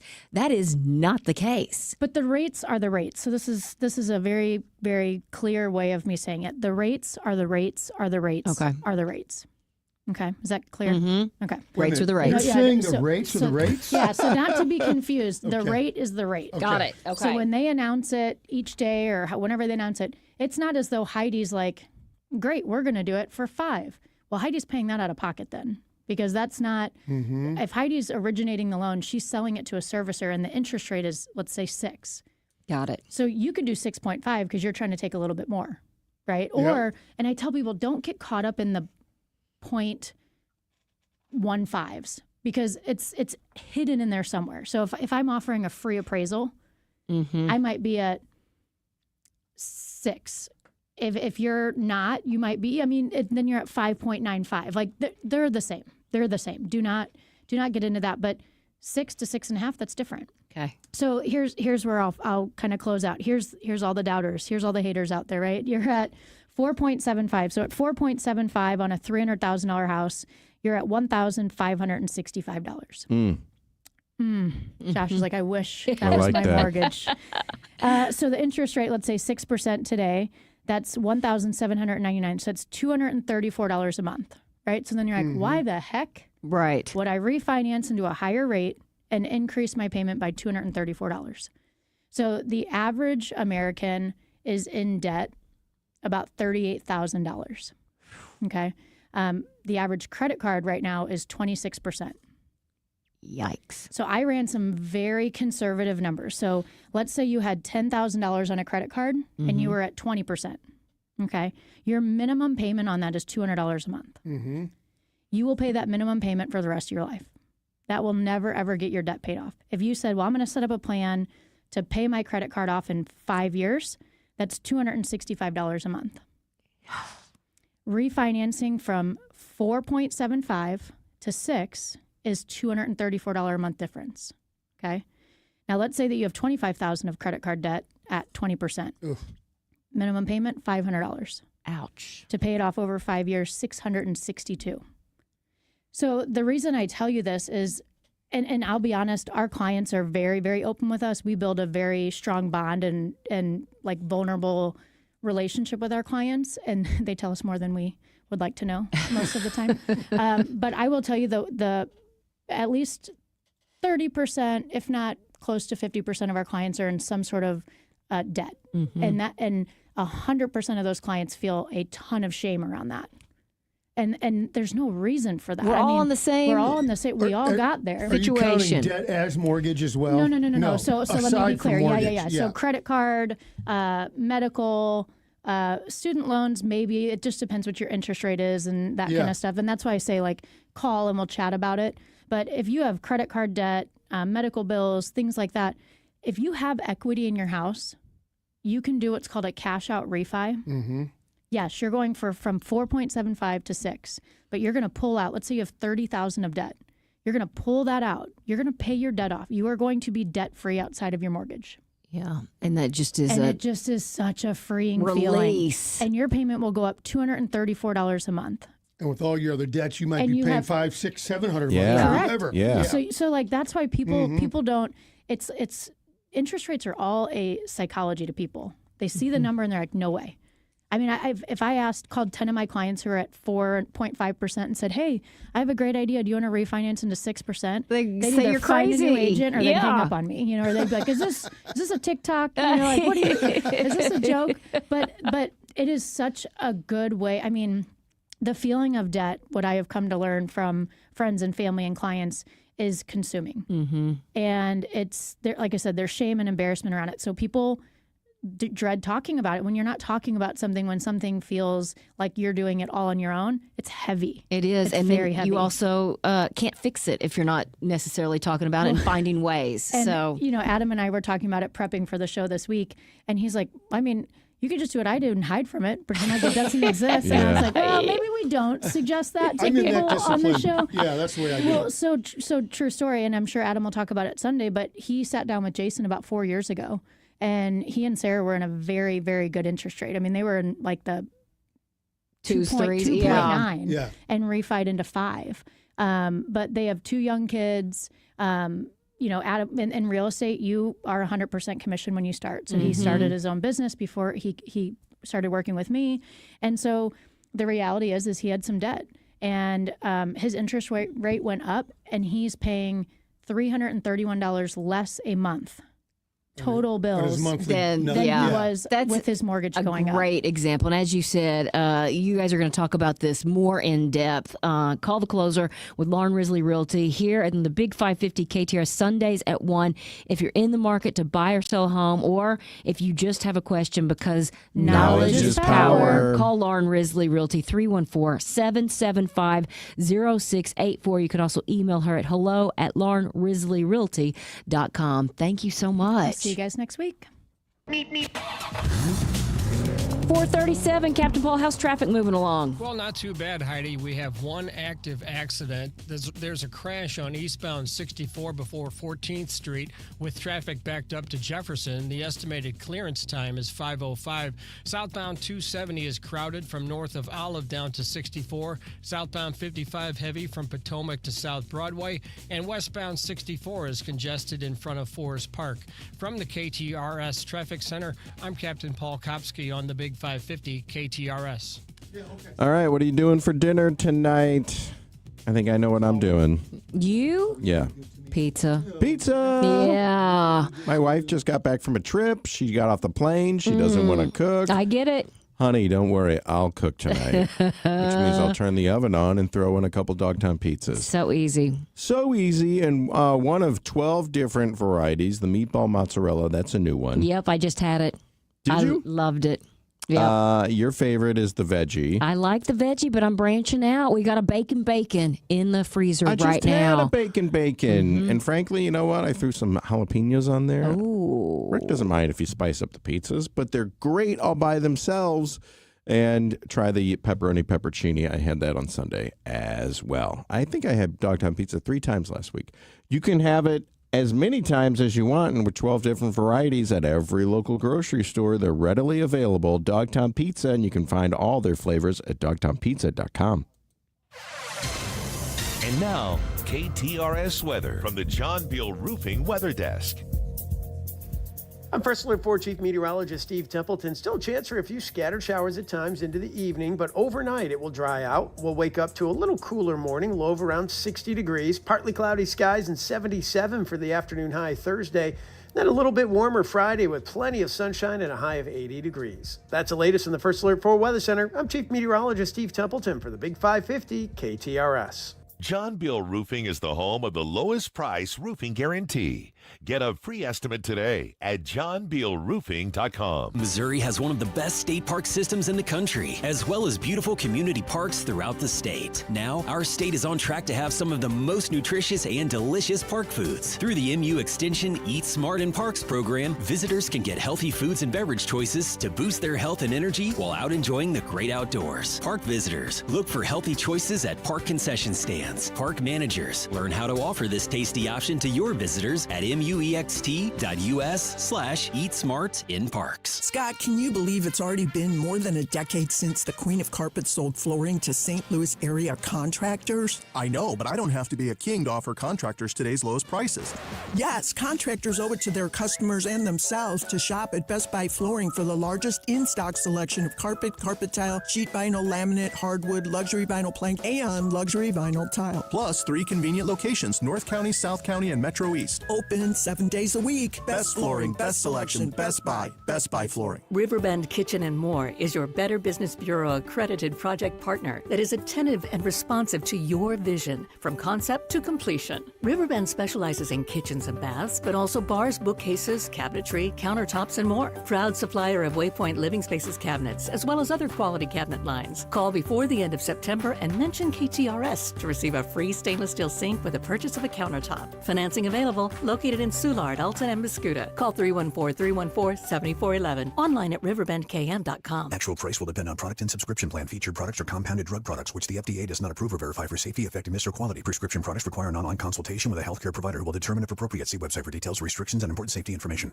Want a boost in and out of the bedroom? Hims has you covered. Introducing a new 2-in-1 approach to level up your game. Tadalafil for better bedroom performance and zinc for testosterone support. Turn things all the way up and find affordable treatment options at up to 95% less than brand names at hims.com/joy. That's hims.com/joy. Country Club Car Wash is the best car wash in town. How do I know? I have an unlimited monthly pass to Country Club Car Wash, and it's fantastic. They're touchless, and you get free vacuums at select locations. Each and every day on the morning show, we will be giving away one free Country Club Car Wash to the text of the day. And each week we'll be giving away a grand prize, 1 month of free Country Club Car Washes to the text of the week.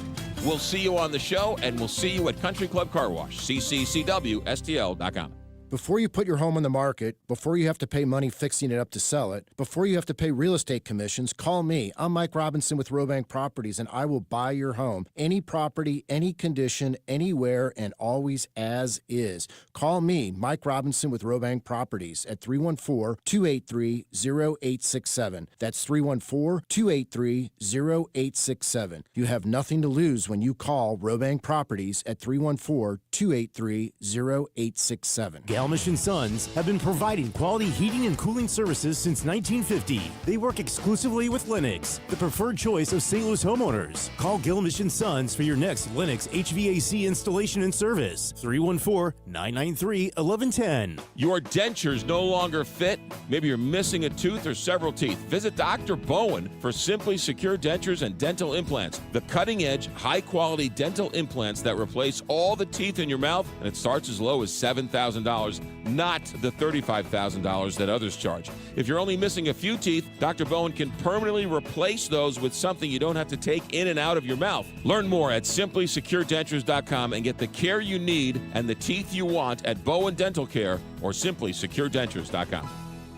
You're listening to the Heidi Glaus Show with Josh Gilbert and Bob Ramsey on the Big 550 KTRS.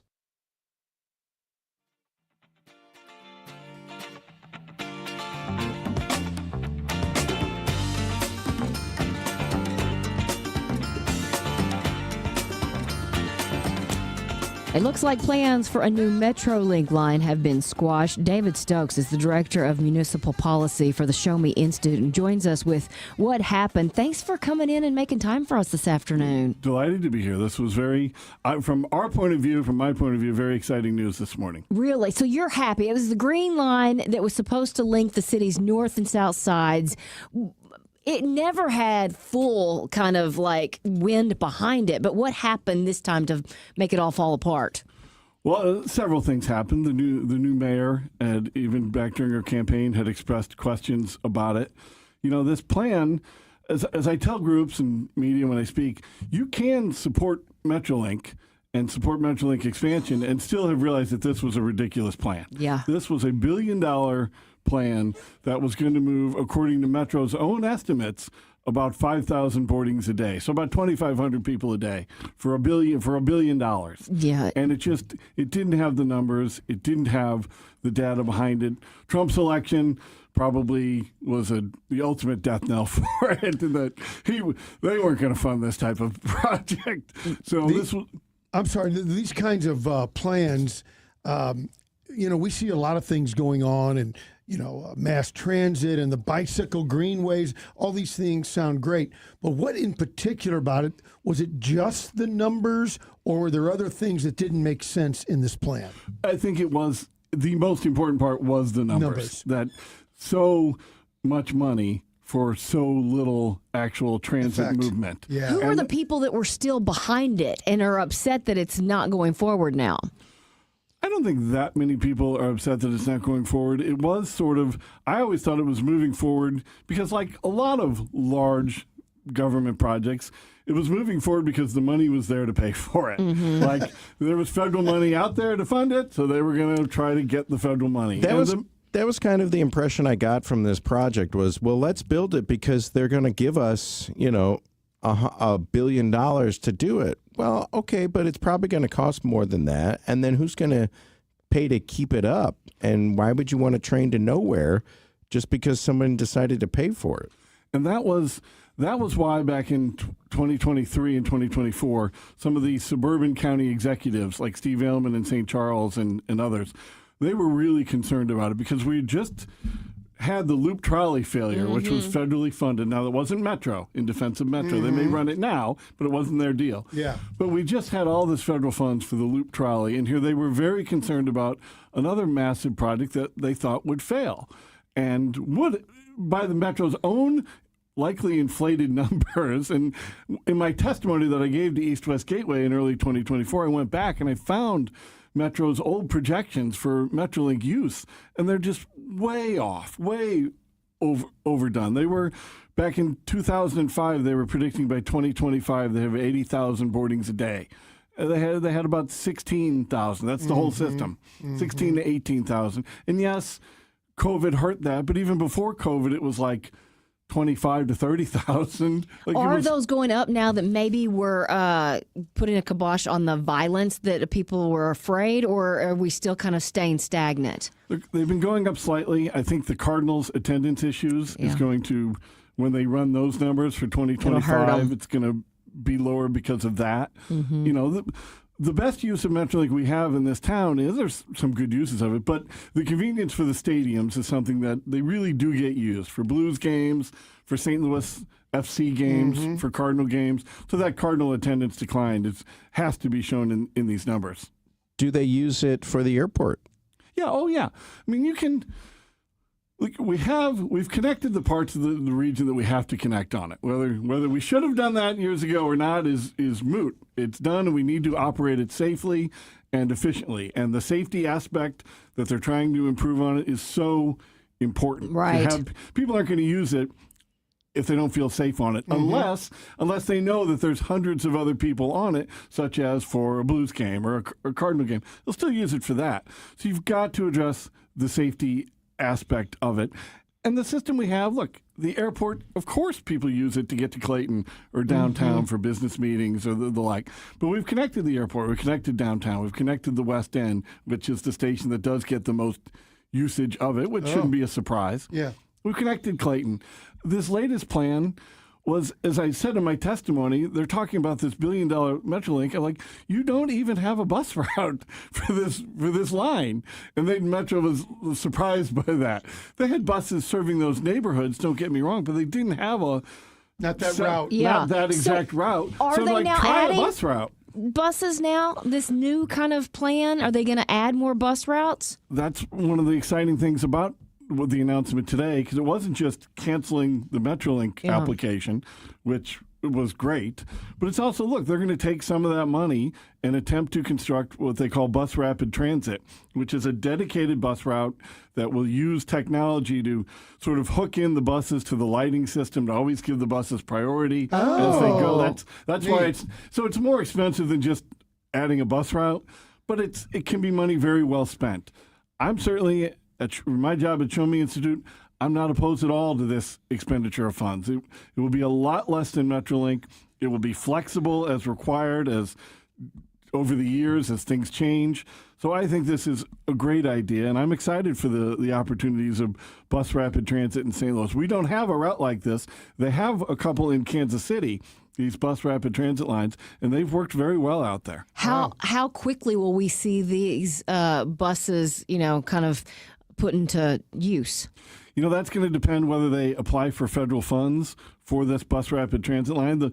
The same pot of money that can go towards subways and light rail, you can get federal funding for these bus rapid transit lines, and they've had several of those around the country approved in recent years. So the Trump administration will fund this part. And so I don't know if they're going to use that federal funds. If they don't, if they use only local funds for it, the taxes being collected for Metrolink expansion and general transit, if they use local funds, they can probably do it fairly quickly. We're talking to David Stokes, who's the Director of Municipal Policy for the Show Me Institute. Sounds like you're kind of reiterating what the mayor said, at least in one of the articles I read. She claims that this Green Line's demise could lead to a better project. What other things do we think, minus the bus routes here, are we going to possibly see? Well, I was able to quickly read that article because it popped up on the Post-Dispatch late today, talking about more bike-friendly lanes, more pedestrian walking uses along that route. Those things would be great to add to it.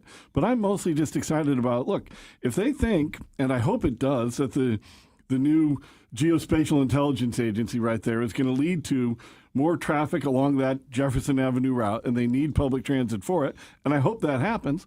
Well, then let's spend millions of dollars on a bus system, a good quality bus system for it, instead of billions of dollars on light rail. Yeah. Because maybe the bus system will be necessary, and then I hope it is.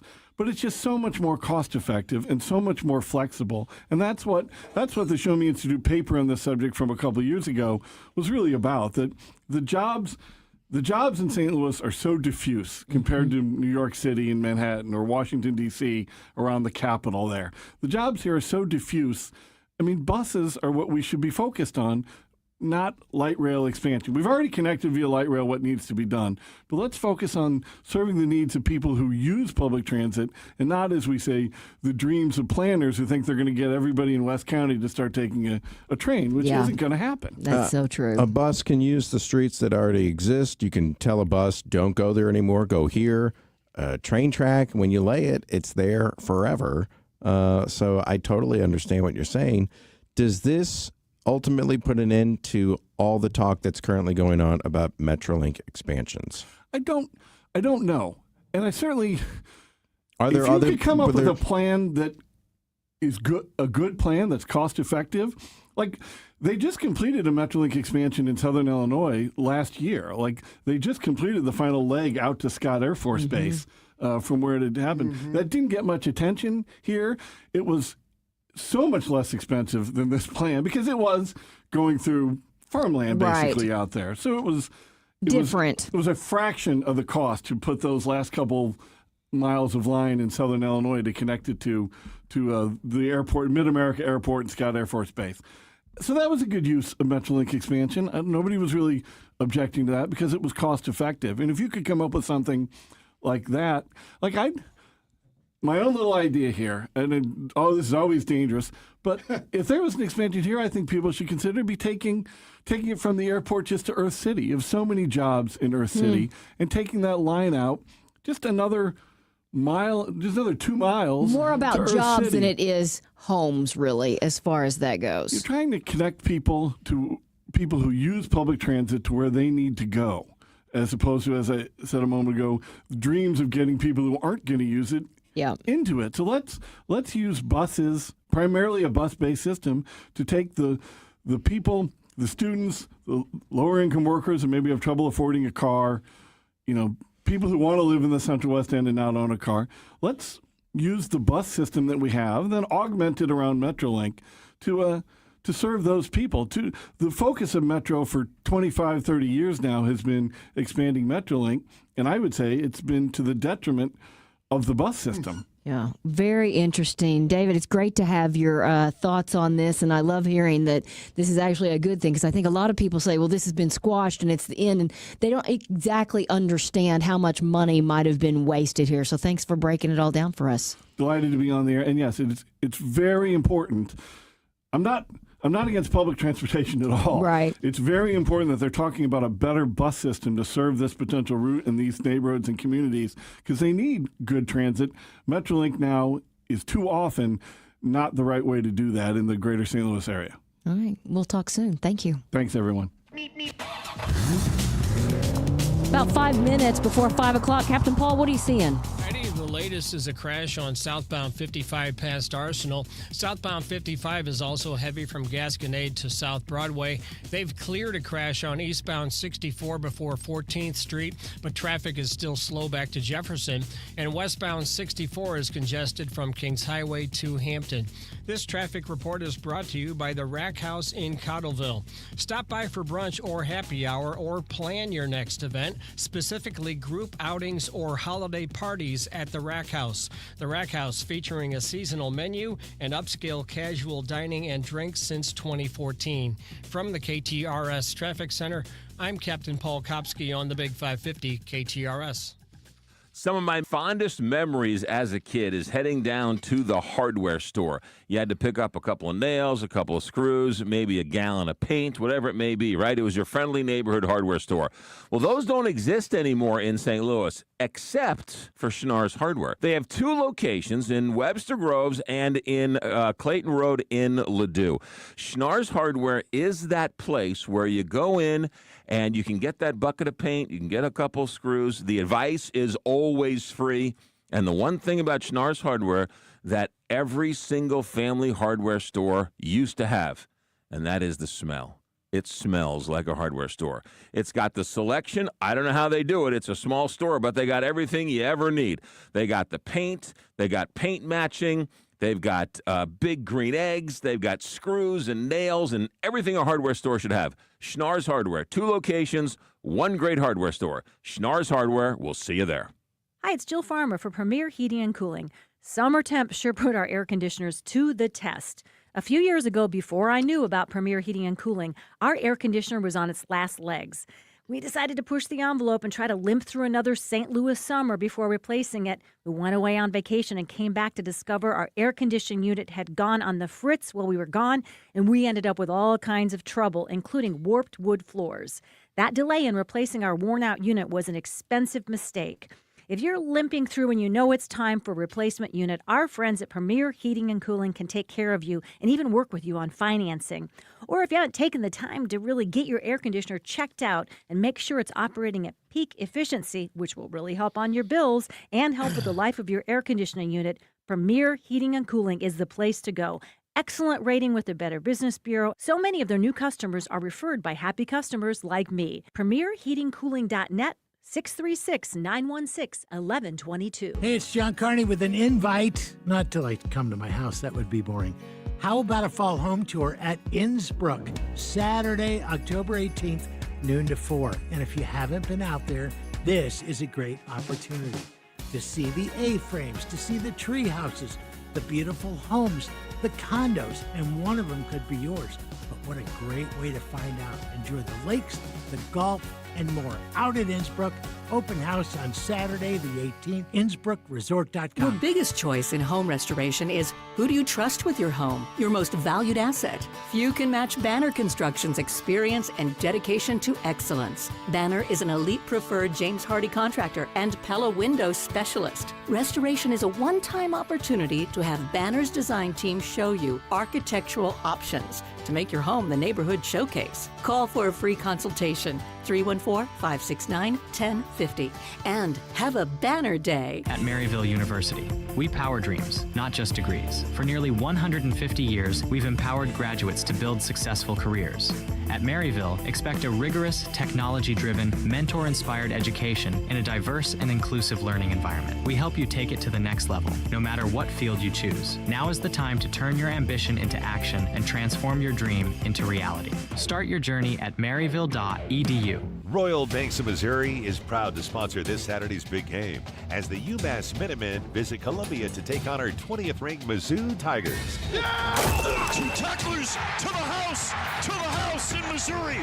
Don't miss all the action live here on the Big 550. Pregame starts at 4 p.m. with kickoff at 6:30 p.m. And KTRS has full coverage all week on the Big Sports Show with KTRS Sports Director Brendan Lisi and the Press Box with Frank Cusimano. Missouri delivers a counter punch on the fake punt. This is why the Big 550 is live, local, and the home for everything Mizzou. Proudly powered by Royal Banks of Missouri. Let's go Mizzou. I'm Jeff Zufall, Senior Tax Strategist and Wealth Advisor with Capital Advisory Group. Now, more than ever, having a tax strategy to protect and grow your wealth is an absolute must. Every Saturday, Josh Gilbert and I will discuss how you can keep what's yours, because the most important part of your wealth plan is your tax plan. That's Keep What's Yours this Saturday afternoon. Capital Advisory Group presents Keep What's Yours with Jeff Zufall and Josh Gilbert this Saturday afternoon at 3 on the Big 550 KTRS. Mizzou football. The rushing touchdown, and Missouri extends the lead. KTRS AM, FM 1061, K291CW St. Louis. News, I'm Michelle Franzen. Days before the statute of limitations is set to run out, sources tell ABC News the new top federal prosecutor for the Eastern District of Virginia, handpicked by President Trump this week, is expected to attempt to indict former FBI Director James Comey. Sources tell ABC News that despite her office's recommendations, the newly appointed U.S. Attorney in Eastern Virginia is intent on seeking an indictment against the former FBI Director for allegedly lying to Congress. James Comey appeared almost exactly 5 years ago before the Senate Judiciary Committee. So your testimony is you've never authorized anyone to leak. Appearing remotely, Comey reiterated previous denials as he referred to his former deputy, Andrew McCabe. Again, I'm not going to characterize Andy's testimony, but mine is the same today. Sources say acting U.S. Attorney Lindsay Halligan was told by her staff this week that they couldn't prove a case, but she's still expected to ask a grand jury to approve charges. Stephen Portnoy, ABC News, Washington. ICE officials say 3 detainees were shot and 1 died at an ICE facility in Dallas today. Authorities say the suspected shooter also died from a self-inflicted gunshot wound. He's identified by law enforcement officials as 29-year-old Joshua Yan. Multiple law enforcement sources tell ABC News. And according to preliminary information reviewed by law enforcement, Yan left a note that references concern about nuclear fallout. Authorities say no officers were injured. Family members of one of the 67 victims killed in the collision between a regional jet and a Black Hawk helicopter near Reagan National Airport filed the first wrongful death lawsuit against American Airlines, regional carrier PSA, and the U.S. government. Bob Clifford is an attorney for the family and says the collision was avoidable, noting the number of previous near misses at the airport. Had the Army done what it was supposed to do, had the FAA done what it was supposed to do, none of this would happen. The NTSB is still investigating the collision. You're listening to ABC News. Texting enrolls you into recurring automated text messages. Consent not required to purchase. Message and data rates may apply. Hey, Dan, how you doing? Haven't seen you around the gym for a while. Yeah, I've really fallen off. Since I turned 40, I just don't get the results I used to get. Could be lower testosterone. Lower T? Yeah, I went through it a while back. Once you hit 40, your body has less free testosterone. I got Nugenix Total T, and it's made a huge difference for me. I've seen that ad on TV. Is it for real? Oh, yeah. The key ingredient is something called Tesnor, which helps boost free and total testosterone levels to help you trim up and stay lean. And it's made a difference for you? Man, I feel like I'm in my 20s again, at work, in the gym, and in the bedroom. Are they still giving out complimentary bottles for people to try it for themselves? Yeah, you just need to send them a text. Text ALL to 321-321 right now for your complimentary bottle of Nugenix Total T, the #1 selling testosterone booster at GNC. Plus, text now and we'll include a bottle of Nugenix Thermo, our most powerful fat incinerator ever, to help you get back into shape fast, absolutely free. Text ALL to 321-321. That's ALL to 321-321. This is KTRS News. I'm Sobe Bay. The union representing local Boeing machinists is condemning the company's plan to move upgrade work on a fighter jet out of North St. Louis County. Boeing announced this morning that it will stop upgrading work on the FA-18 Super Hornet at its site in Berkeley and move the work to Texas or Florida starting next year. The move comes as members of the International Association of Machinists and Aerospace Workers District 837 remain on strike, now in its 8th week. Missouri's First Lady is being named the treasurer for the 2026 campaign to ban abortion in the state. Claudia Kehoe is the only officer listed in the organization filings at the Missouri Ethics Commission for the Political Action Committee titled Her Health, Her Future. The campaign's goal is to pass the measure placed on the ballot by lawmakers, which would repeal the amendment passed in November that restored abortion rights. The legislative proposal will appear on a 2026 statewide ballot as Amendment 3, the same name held by the previous abortion rights amendment. Metrolink's Green Line project won't be moving forward. This comes after city leaders say the $1.1 billion proposed project would likely not be approved for federal dollars for construction. The clock is ticking away for St. Louis County seniors to apply for the Senior County Tax Freeze. KTRS's Jill Enders has the story. Seniors have until September 30th to submit their applications. Now, postcards were sent to thousands of homeowners with incomplete applications. Nearly 12,000 of those applications remain incomplete. Next week, additional employees will be available at 3 satellite offices. Those are at the North County Government Center in St. Anne, West County Government Center in Chesterfield, and the South County Government Center on Lemay Ferry Road. Jill Enders, KTRS News. The city of St. Louis is reminding residents that they can now report non-emergency issues to the city's Citizen Service Bureau by dialing 311. Issues that can be reported include street potholes, concerns about trees, trash and debris issues, and graffiti. That's the Citizen Service Bureau at 311. A former St. Louis TV anchor is featured in the new season of the hit reality show Survivor. More from KTRS's Steve Potter. The 49th season of Survivor kicks off tonight, and one of the cast members is Savannah Louie. She was a familiar face on KSDK for several years as a news anchor.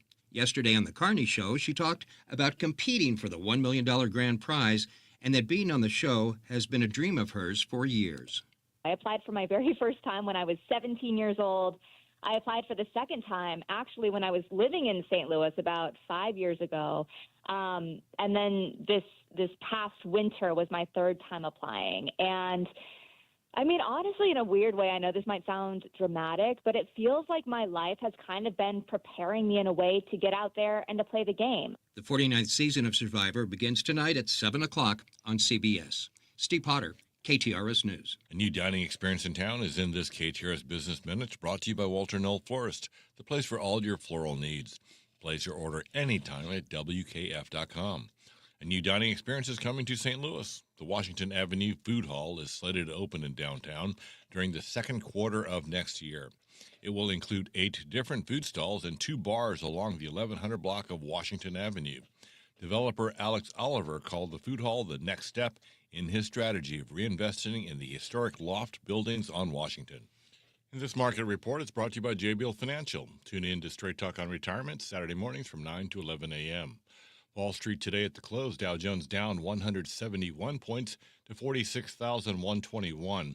S&P 500 down 19 points to 6,637. NASDAQ down 75 points to 22,497. Now let's get a check of sports and traffic from Captain Paul Kopsky.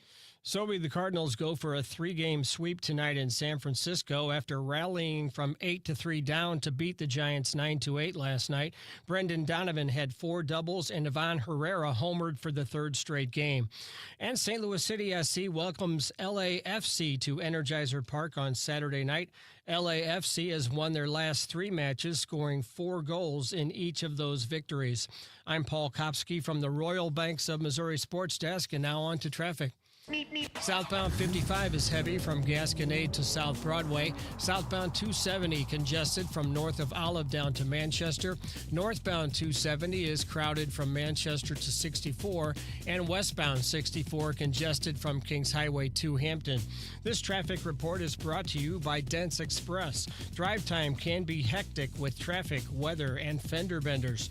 Dents Express can help with hassle-free dent removal, minor collision repair, and hail damage repair. Free evaluations, and they take care of the insurance paperwork. They've got 2 locations on Manchester and Baldwin and in St. Charles. DentsExpressSTL.com. From the KTRS Traffic Center, I'm Captain Paul Kopsky on the Big 550 KTRS. Thank you, Captain Paul. KTRS weather tonight, scattered rain during the evening hours before clearing out after midnight. We can expect an overnight low of 57. Tomorrow, sunny, high of 77. Right now, we have 74 degrees at 5:09. I'm Sobe Bay, KTRS News, the talk of St. Louis. Hey, it's John Carney. A lot of conversations with the folks over at Allen Roofing, pretty much asking advice, because I know a lot of people got smacked by that storm, and he had some great advice for people to think about. First off, be careful of who you talk to when you're going to get some work done. Make sure there's an agreement, and the scope of work is laid out in that contract. Also, as you can imagine, a lot of contractors are busy. Give them some time, and you know what? Allen Roofing will come put a tarp on your roof at no charge, even if you don't use them when you get the roof repaired. Also, check the Better Business Bureau, see what the reviews are for contractors that you deal with, and also remember, insurance companies allow up to an entire year from the date of loss to file a claim. So you've got time to get those repairs done and that replacement done. Don't rush it. Just a few tips from the people that know roofing and repairs better than anyone. It's Allen Roofing, online at aroofing.net. Brought to you by IHOP. Go to your happy plates with the $6 IHOP value menu. Available every day at IHOP. $7 in some locations. You're listening to the Heidi Glaus Show with Josh Gilbert and Bob Ramsey on the Big 550 KTRS.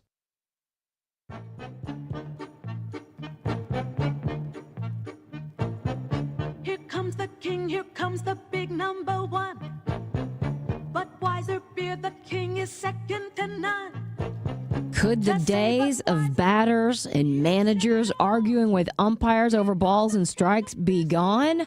Alex Stone, ABC News correspondent in L.A., joins us with this story about robot umpires coming to Major League Baseball. Hey, Alex. Hey, guys. Yeah, this is a big change for baseball, and I don't know about you, but growing up arguing, seeing the arguments, and Tony La Russa, when he was A's manager, come running out, and then, backwards cap and yelling at each other and kicking dirt. I mean, that's part of the excitement of fun. It. And, yeah, this gets rid of that, but beginning next season, robot umpires, as they're called, but officially they're ABS, the automatic ball and strike system. It's going to be rolled out to Major League Baseball. They tried it in spring training this last year. It went well. They're going to do it in the regular season and the postseason next year. But and they did it all season in the minor leagues. They've done it for a while, and they say it looked good. But it's going to be used if a player, it's got to be a catcher, a pitcher, or a batter, if they want to appeal the human umpire's call. Every team will get 2 appeals per game, and if their appeal is upheld, then they don't lose that appeal. So if they get the thumbs up that they were right and the umpire was wrong, then they still have 2 appeals, and if they're wrong, then the appeal goes away, and then they're down to 1 and then down to none. But all they've got to do, they have to signal with a tip of the cap or the helmet to the umpire, and that will trigger the review. But they can make it very clear that they're appealing. But Tom Verducci, senior writer over at Sports Illustrated, he says this changes everything. This is historic because when you think about it, the first umpire in the major leagues, they've been sort of like Supreme Court justices. There has been no higher court. But now, for the first time, there's sort of an appellate court where if the batter, the pitcher, or the catcher thinks the umpire made a mistake, they can say, hang on a second, we are going to appeal and check what technology says. So there will be 12 what are called Hawkeye cameras that are around the field, and the play will be reviewed, and then a graphic will display of the robo-ump's call on the big screen and on the TV broadcast. And MLB says this is going to be quick. The average review will be less than 15 seconds to execute. And apparently, as they've been using it in spring training and in the minor leagues, it's been quick. They tested this system in spring training this season, And the average replay challenge took 13.8 seconds. And there's only 4 challenges in the course of a game. So they say it won't slow things down. It may speed it up in some ways as well. And Hawkeye technology, it's already been used in other sports. It was introduced in tennis in 2006 for line calls. The NFL began using it this year for first down calls. But there is this aspect of taking away the human element from all of it, something that the baseball is all about. And Verducci says, look, MLB gets that. Nobody wants to see a game completely ruled by technology. We still want the human element, but this is really just dipping a toe into that water instead of just diving into the deep end of the pool. But it will cut down on arguments on the field, and I don't know if it's a good or a bad thing because the fights do bring the arguments, action to the game, and audiences already have argued the baseball is slow and boring as much as they try to speed it up. And you look at the popularity of banana ball now, the Savannah Bananas, and how much people love that, and they're saying, hey, bring some of that into the game to speed it up. But now these robot umps will be able to second guess and to say how accurate the real umps are with the balls and strikes. And yeah, there are some who believe that all of this in all of the leagues comes back to all of the betting now, the online betting, that these leagues have to be so accurate that there's not room for human error any longer because there's so much money on it, and then pressure that bettors put on the leagues for the human error to go out of it, and that they've got to get it right. And that a big aspect of this may be the betting culture that we're in now and how accurate they've got to be. I was going to ask you about how long it would take, because they said they were replacing the chains in the NFL with one of these systems, and it took forever in that preseason game. But 13 seconds, I think, if 2 times a game for each side, I think that's something that we could sit through. But Bob here has been a baseball purist for his entire life. I don't watch enough baseball to know if this is even necessary. Are the umps getting the calls wrong that much that we need to put the robots in? Well, Alex, I would defer to you. You've probably looked at the numbers today. I think I saw they're at about a 94% success rate. I think that's pretty good. The whole thing, and I know Verducci's worked up. He's a baseball advocate. I guess I am too. But to me, the whole thing's kind of, because it's only 4 challenges, unless you keep getting them right, it's kind of a meh. Mm-hmm. But what I think is interesting is the analyst will have strategy, almost like when to go for 2 after a touchdown. First inning, Josh is up, there's 2 out, nobody on, and he's mad about getting punched out. Too bad, go sit down. But if it's late in the game and there's a runner in scoring position and you're down by a run, that's when, and they'll have the metrics will be all figured out on when to challenge and when not. I think that's kind of interesting. Yeah, it is. I keep thinking of it kind of like, and this is a totally disconnected thing, but body-worn cameras when they came in for law enforcement. Yeah. That you had a aspect of law enforcement that said, this is great. It's going to double-check us, that you're going to see how great we really are and all the good that we do. And then you had the other side that was like, whoa. What we do is, you need context in it, and you need to understand, the umpires are saying, look, we look at the build of the player, their height, and everything. There's different things that come into play, and this system can do that as well, understanding how tall the batter is and where their strike zone would be. But that you get those who are saying this is not what we should be doing. You did in law enforcement as well, saying no, that we don't want these. We don't want to be second guessed. We need to do our job, and we've come around to that it is now pretty much standard for most law enforcement. I'm sure we'll come to a point where we go, well, second-guessing the ump is standard in Major League Baseball, depending on how far this goes. As you heard Verducci say, that this is kind of the putting our first toe into it. In 20, 30 years, will there be no umpires? Exactly. And we just let it automatically to make sure everything is 100% right? Then you're essentially just playing in a video game, because it's ruling everything and deciding on everything, and then it's not quite the same game. So is this as far as we're going to go, or is this just the beginning of saying, let's see how this goes, and then we'll have no umps at first and third, and then eventually no ump at home, and how far is it going to go? Alex, let me throw you a curveball here. See what I did there? Well put. Touche. Yes, thank you. About 10 years ago, we were talking about this, and one of our producers found a professor at Stanford, Professor Professor Hesselink, if I recall. And we Sounds like a fake professor. It does. Well, maybe it is. No, he was a real guy. I don't know if that was his name. Anyway, he was a hologram expert, and he said that the technology exists that you could actually have a 3-dimensional hologram of a strike zone, and people could see whether it's in the strike zone or not in real time. And I always thought, don't do it kind of halfway. Don't dip a toe in, as you pointed out. Jump in. Don't dip it. Let's make it legit. Let's make it big time. All right, let me ask you this. That thing that they have on the broadcast, every station's got it now. They have their batter's box in there, and they show where the ball hits. Is that the same technology that they're going to use? Or if not, if the thing is more fine-tuned than that, are they going to show the robot umpire Good question. every pitch during the broadcast? I don't believe they show it every pitch. They've got every network has their own system that they use, which I think is more using their cameras and where the strike zone should be. And then there may be some integration between those, but this Hawkeye system is very unique with the cameras all over that are watching, not for broadcast, but to know where the ball is. Well, you'll see it immediately, at least when there's an appeal, and assuming they do it like they did in spring training, it'll be only when there's an appeal that you'll find out it was in or outside of the strike zone.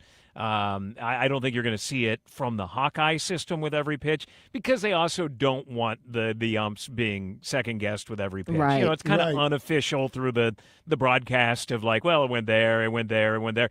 But if you're doing it with like the legal system that is making the calls, it seems like then every pitch you're saying, man, he's really messing all of this up. Yeah. And they don't want to do that. No. I didn't get a chance to watch spring training and actually see it, but is there any chance for like human interference where the batter would block what the cameras are seeing, or if the umpire stands up and then the camera doesn't get a good shot or an angle of where the ball or strike was? I didn't see any of that going, because they do have 12 cameras, but this was the first time the announcers saw it. This is historic. Oh, wait, no, not that one. This one. Here it is, everybody. Here it is.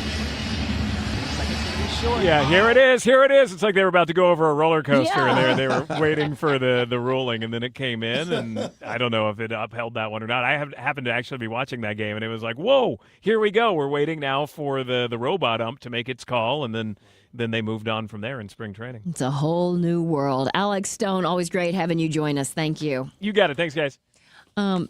Between breaks, I went ahead and went online and booked our next little RV trip. This is what I love about an RV. Oh.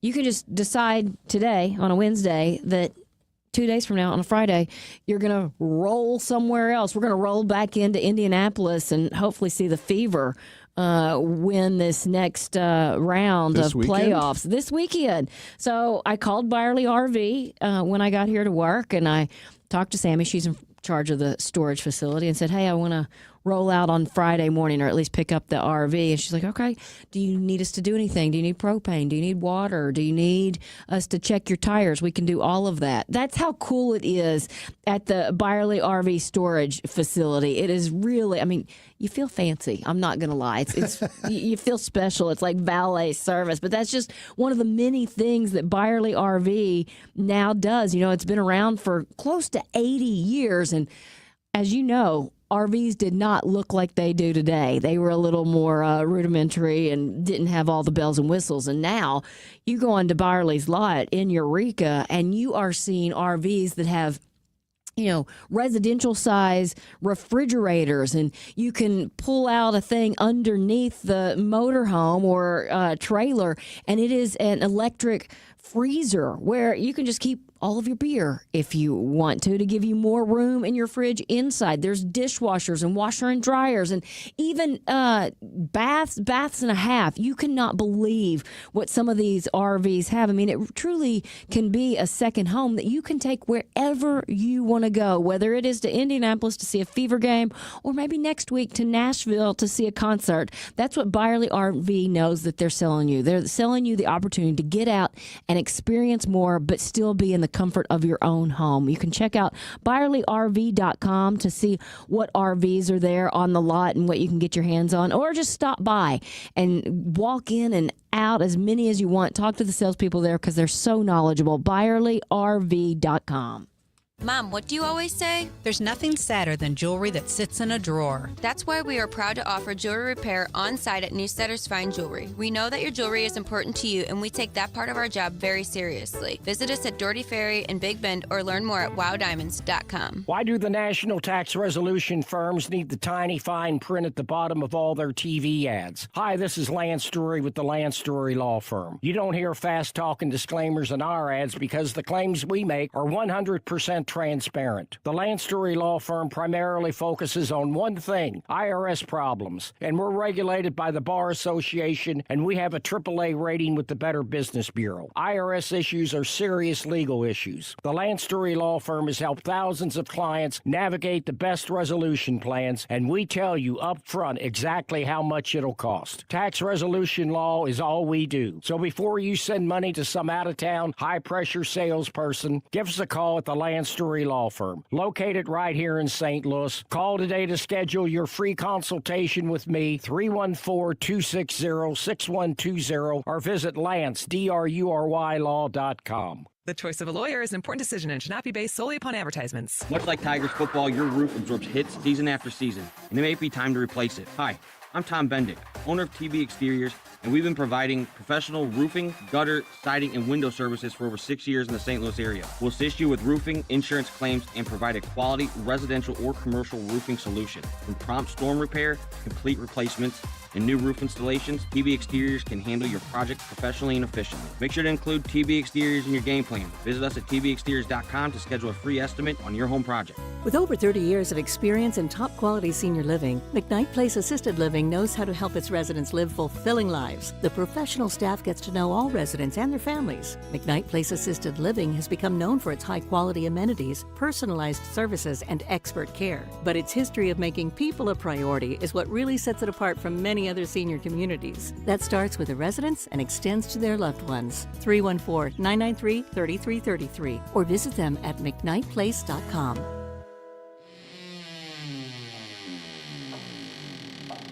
Hey, Ed Brock, everybody.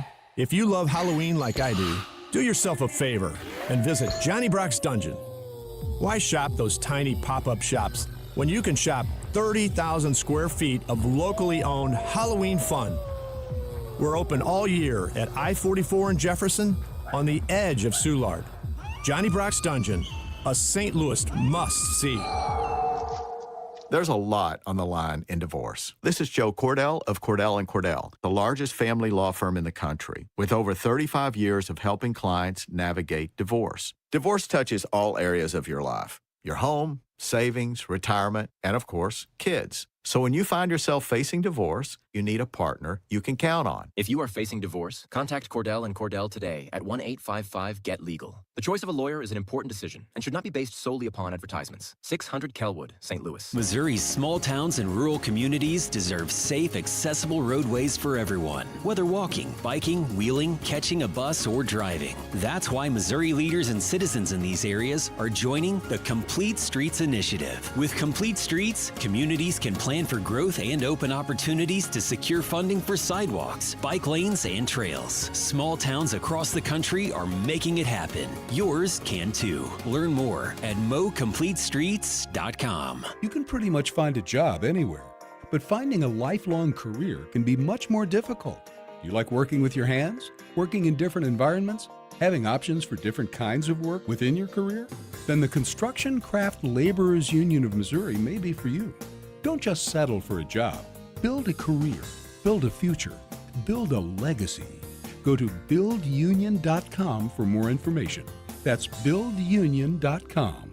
Diana from Newstetter's Fine Jewelers here to remind you, we don't just offer the best pieces, we offer one of the last master hand engravers in our country. My father can create timeless, personal, and unforgettable pieces. Come by our showroom at the corner of Big Ben and Doherty Ferry or learn more online at wowdiamonds.com. You're listening to the Heidi Glaus Show with Josh Gilbert and Bob Ramsey on the Big 550 KTRS.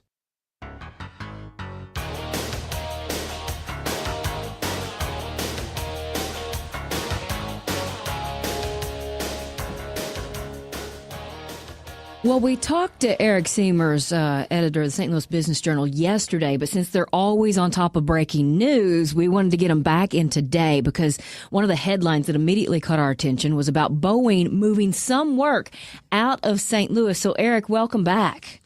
I'm glad to be here. So, is this a way to kind of tighten the screws, if you will, on this whole negotiation? That's an easy conclusion to make, considering all the headlines recently involving the work, the labor strike that's been going on for several weeks out there at Boeing. But according to Boeing, this is a completely separate thing. This is a move that they say is not going to lead to any job losses. It's not going to lead, and the decision was actually made months ago. And according to Boeing, what this is a move. Because there's been so much expansion going on over there, and they will have expanded work in the assembly side of what they do. This work that involves providing upgrades specifically to the FA-18 Super Hornet is also already being done in places like San Diego, Jacksonville, and San Antonio, Texas. And this is more of a move to sort of evaluate moving all of this work to those places while St. Louis gets prepared to handle all this additional assembly work they're going to get from the upcoming F-47 aircraft that President Trump had awarded to Boeing earlier this year. So I've been fascinated with what's going on there at the airport. I used to drive past it every single day. The other day I drove past it at massive warehouses are going up right there. If they're moving the Hornet out, have they officially said what they're going to be doing there? Well, the announcement in March was that the F-47 aircraft, the design of which we still haven't seen, is very heavily protected due to security concerns, has been awarded to Boeing, and it will be produced in Boeing St. Louis. Now, the details of that, in terms of exactly how much, when, et cetera, and where specifically, haven't been outlined, but you can make a fair assumption, though, that they're building this excess space to be able to handle the production of this completely new aircraft. So that is all sort of part of that. The thing about the FA-18 Super Hornet and the Super Hornet and the Hornet F program in general is that it was already being phased out in terms of building new ones. This work involves specifically upgrades to existing FA-18s to sort of be able to extend the current life cycle of the aircraft. But this is kind of them speeding up that process. So by the end of 2027, the work on that aircraft is going to be completely moved out of St. Louis, which is kind of a remarkable sort of end of an era for Boeing. They had started building the FA-18s in St. Louis in 1978. Wow. They were still just McDonnell Douglas. And they continued with Boeing after the merger with McDonnell Douglas. So what this, though, is essentially doing is giving Boeing had announced last year that the production of these was scheduled to end sometime in 2027. So that's just the production. So we knew that part, the assembly, was going to end at the end of next year in St. Louis. This is them now saying all Super Hornet related work in St. Louis will end. So what was going to linger was some of this work providing upgrades, modifications, inspections, repairs, et cetera, to those aircraft. That work is now going to be done at one of these other Boeing facilities. Got it. And to reiterate, no jobs are going to be lost here. That's what they have told us, right? And has the union commented? Not yet on this one. Okay. So we're waiting to hear from them. But again, Boeing is stating at this point no loss of jobs, and that this was a decision made earlier this year, presumably prior to there being this work stoppage. And I can't predict what's the truth and what's not, but it makes sense. The quote they gave today was about how their expansion plans have sort of triggered this multi-year strategic plan, which requires relocating some work, presumably to make room for the new work that will come in there. And that's the story Boeing is sort of sticking to when it comes to this. And when you get a whole new aircraft that you're going to be manufacturing there after decades of making prior aircraft. I have to imagine that the processes and procedures and all the work that goes into the tooling and everything Right. to build and design a new aircraft require all of that production capacity and labor they have there that they're going to possibly need. So they're just simply taking this work, which was sort of hanging on a little bit to a program that was already being phased out here, and relocating it to where the majority of that work's already being done. Well, Eric, thanks for jumping on with us and explaining this entire thing. And of course, you can follow this story and everything else that's happening in business news in our area online at bizjournals.com/St. Louis. Great. Thank you. Thank you. 5:33, Captain Paul, how's traffic moving? Well, Heidi, the roads are in pretty good shape. An accident on westbound 64 at 94 has been moved to the shoulder. Southbound 55 is heavy at South Broadway, and westbound 64 is crowded from Kings Highway to Hampton. This traffic report is brought to you by Aldon Indoor Air Quality Specialists. Replacing your HVAC system is going to be a hassle. That's a myth. Get a $300 Aldon rebate off a new Daikin Fit furnace and pay as little as $273 per month. Plus, receive additional utility rebates if eligible. Visit al-don.com. From the KTRS Traffic Center, I'm Captain Paul Kopsky on the Big 550 KTRS. And now, KTRS weather from the John Beal Roofing Weather Desk. I'm First Alert 4 Chief Meteorologist Steve Templeton. Still a chance for a few scattered showers at times into the evening, but overnight it will dry out. We'll wake up to a little cooler morning, low of around 60 degrees, partly cloudy skies and 77 for the afternoon high Thursday. Then a little bit warmer Friday with plenty of sunshine and a high of 80 degrees. That's the latest in the First Alert 4 Weather Center. I'm Chief Meteorologist Steve Templeton for the Big 550 KTRS. John Beal Roofing is the home of the lowest price roofing guarantee. Get a free estimate today at johnbealroofing.com. Hi, it's David Sherwood of the Inside Out Show and president of Sherwood's Forest on Barrett Station Road, just south of Manchester. Fall planting season is here now. We are fully stocked with the area's largest selection of evergreens, Japanese maples, magnolias, and shade trees. Choose from lilac trees, sugar maples, birch, October glory, hornbeams, and crab to provide summertime shade and great fall and spring color. At Sherwood's Forest, you'll also find hundreds of green giant arborvitae and junipers to screen thy neighbor. And right now, get 5 mums for $40. Sherwood's Forest has been planting smiles for over 45 years, so head to the forest, Sherwood's Forest at 2651 Barrett Station Road, or check out our inventory at sherwoods-forest.com or call 314-966-0028.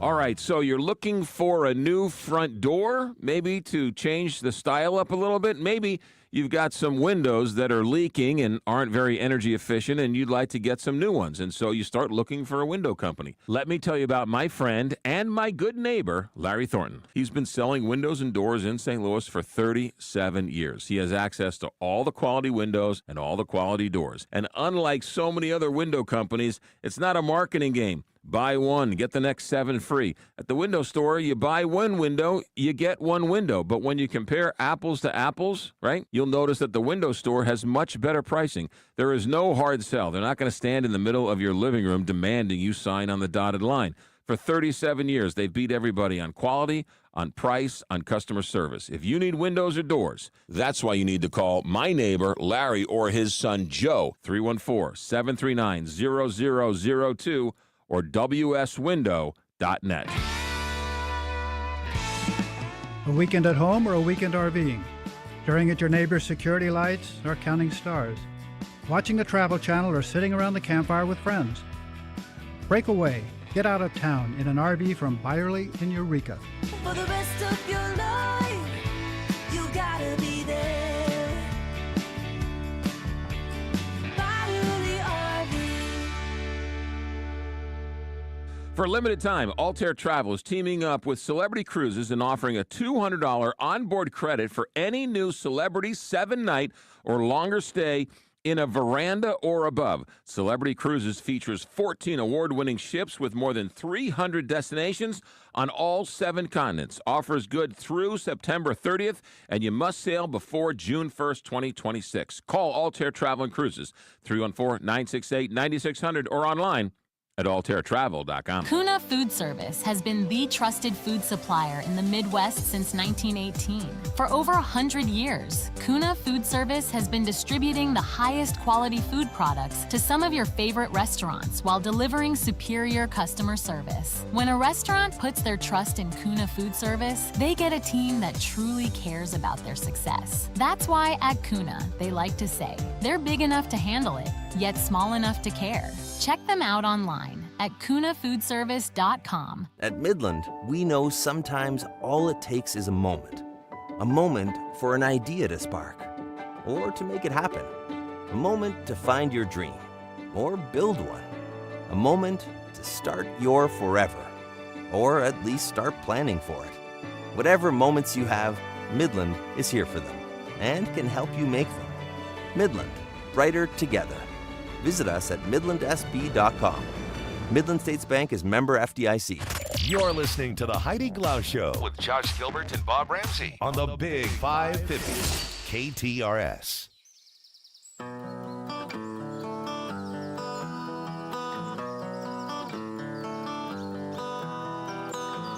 Let's talk a little entertainment news. Jimmy Kimmel returned to his show last night, and despite not airing in about 23% of the country's TV homes, due to, of course, the blackouts of 66 ABC affiliates owned by Nexstar and Sinclair, last night's episode drew 6.26 million viewers. That's the largest tune-in, except for a couple of special episodes, in Jimmy Kimmel Live's 22-year history, more than 3 times higher than the show's average for 2025.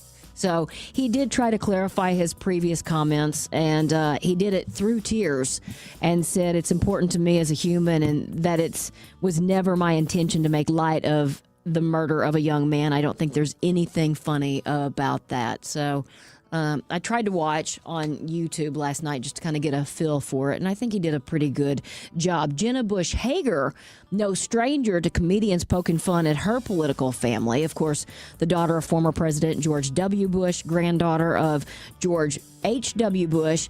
Today, she gave her candid opinion of Jimmy Kimmel's public response, praising him, saying, I thought that it was beautifully done. She goes, I will also say that freedom of speech, and when he said a show like this that can make jokes at people in power, that's part of what our country is founded on. She added, I long for a country where, and I feel like we can get back there, but people here have different opinions, sit on the same table and have conversations. I do agree with that. Like I don't know when we went so opposite that we can't even have the conversations. She also acknowledged that her own family's history with comedians making jokes about them. She referenced, of course, Saturday Night Live comedian Dana Carvey, who played her grandfather on the show. And she says she remembered reading stuff about him where she was like, oh gosh, like as a little kid, that hurts, and that it's not the man that I know, but that's part of the job. She said that Dana Carvey played my grandpa, and after he lost, now this is where we need to get back to, in my opinion. After he lost, my grandfather was devastated. He didn't feel like he finished the job. He felt like he let his staff down. He had Dana come to the White House to make fun of him after he lost so he could cheer up his staff, who was also disappointed by the results. I've heard that story. It's pretty cool. It is cool. Pretty and I just self-aware to say, hey, I got to pick my people up because I let them down. It's really good. But he's hurting. Yes, as well. Yeah. And more than any of them. But to know that, you can turn to the guy that's been poking fun the whole time and kind of say, look, yes, it's a job, the biggest job on the planet, but, this is a democracy, and certain people wanted me in and certain people didn't. I think it's interesting. Wouldn't be prudent. Uh-huh. Did he ever even say that? I don't think so. It was just Dana Carvey that we think he did. Right. Which is also says a lot. Apple has postponed the Jessica Chastain series, The Savant, in the wake of Charlie Kirk's murder. It's about an undercover investigator who infiltrates online hate groups to take them down. Now, she apparently is not on board with the postponement and says the show's message is more urgent now than ever. Without having seen it, or I know it's not been out yet or read any scripts or anything, it's hard to really weigh in, but I appreciate what Chastain is saying. Yeah, I agree. Post Malone and Jelly Roll just wrapped up their worldwide tour, and Jelly gave an emotional speech to Posty on the final night. He said, "You're an awesome spirit. You're a sweet soul. You're a family man. Everybody who works for you loves you. We love you. I love you," which I kind of love hearing that as well. You know, we mentioned last week that Friends premiered 30 years ago this month. Wow. There is a list of actors you might have forgotten were on the show, so I'm going to run through a few. Sean Penn played Phoebe's twin sister's fiance on a couple episodes. I forgot that. Yeah. I don't remember that at all. Dakota Fanning was on the show when she was just 10 years old. I did not know that. Julia Roberts stopped by Friends' second season, played a childhood acquaintance of Chandler's who finally gets her revenge on him after years of teasing. I don't think I remember that That one. was the Super Bowl? Yes, it was the Super Bowl. After the Super Bowl, Friends Yes. aired. Brooke Shields played a slightly out-of-touch woman, Erica, who could not understand that Joey, the actor, is not Dr. Drake yeah. Ramore, the TV doctor. an obsessed I fan. remember that one, too. Charlie Sheen, I do not remember this. He was dating Phoebe, and they both had chickenpox. Exactly. Very good. Ben Stiller. Do you remember this one? No. Oh, he was dating Rachel. and he yelled at the chick in the duck. Yes, he's like cannot control his anger at all. Alec Baldwin had a hilarious turn as Parker in Friends' 8th season. He played a man who was dating Phoebe and accompanies the gang on a trip to the Gellers' anniversary party. He was always in such a great mood, and Yeah, they hated him for it. him for it. That's right. Jennifer Coolidge graced Friends' final season with her comedic presence. She played an old frenemy of Monica and Phoebe's, who had spent a few years in England and picked up a fake British accent. Oh, boy. In the midst of his marriage to Jennifer Aniston, Brad Pitt stopped by for a cameo. He's joins the group at Thanksgiving dinner, and I guess he reveals that he and Ross used to lead a I Hate Rachel Green club. Reese Witherspoon, I think most of us remember that when she played Rachel's sister and goes on a date or two with Ross, and Rachel not good. Cannot handle it. Susan Sarandon played a soap opera actress who hooks up with Joey. Don't remember that. Winona Ryder played Rachel's sorority sister. And a nod to his turn as Dr. Doug Ross, George Clooney appeared on Friends with his ER co-star Noah Wiley as doctors. Oh, I don't think I saw in that. a hospital. I can't remember if Monica or Rachel, somebody went. It was early. Yeah. That might have been when Ross's wife was giving birth. Well, I thought one of the girls was at the hospital, but maybe it's the birth. But it was must-see TV. It was Friends and Seinfeld and ER days. That's hilarious. And then last but not least, Isabella Rossellini appeared as herself because, of course, Ross makes a freebie list of celebrities he's allowed to. Oh, top 5, laminated. Yeah. And, of course, it's Isabella who is at the top of his list. I had that. Yeah. I got my 5. Is it laminated? No, because I change it too often. Kenan Thompson is producing a biopic about the Macho Man Randy Savage. Oh, yeah. He does quite a few things behind the scenes, which I think is interesting. Yeah.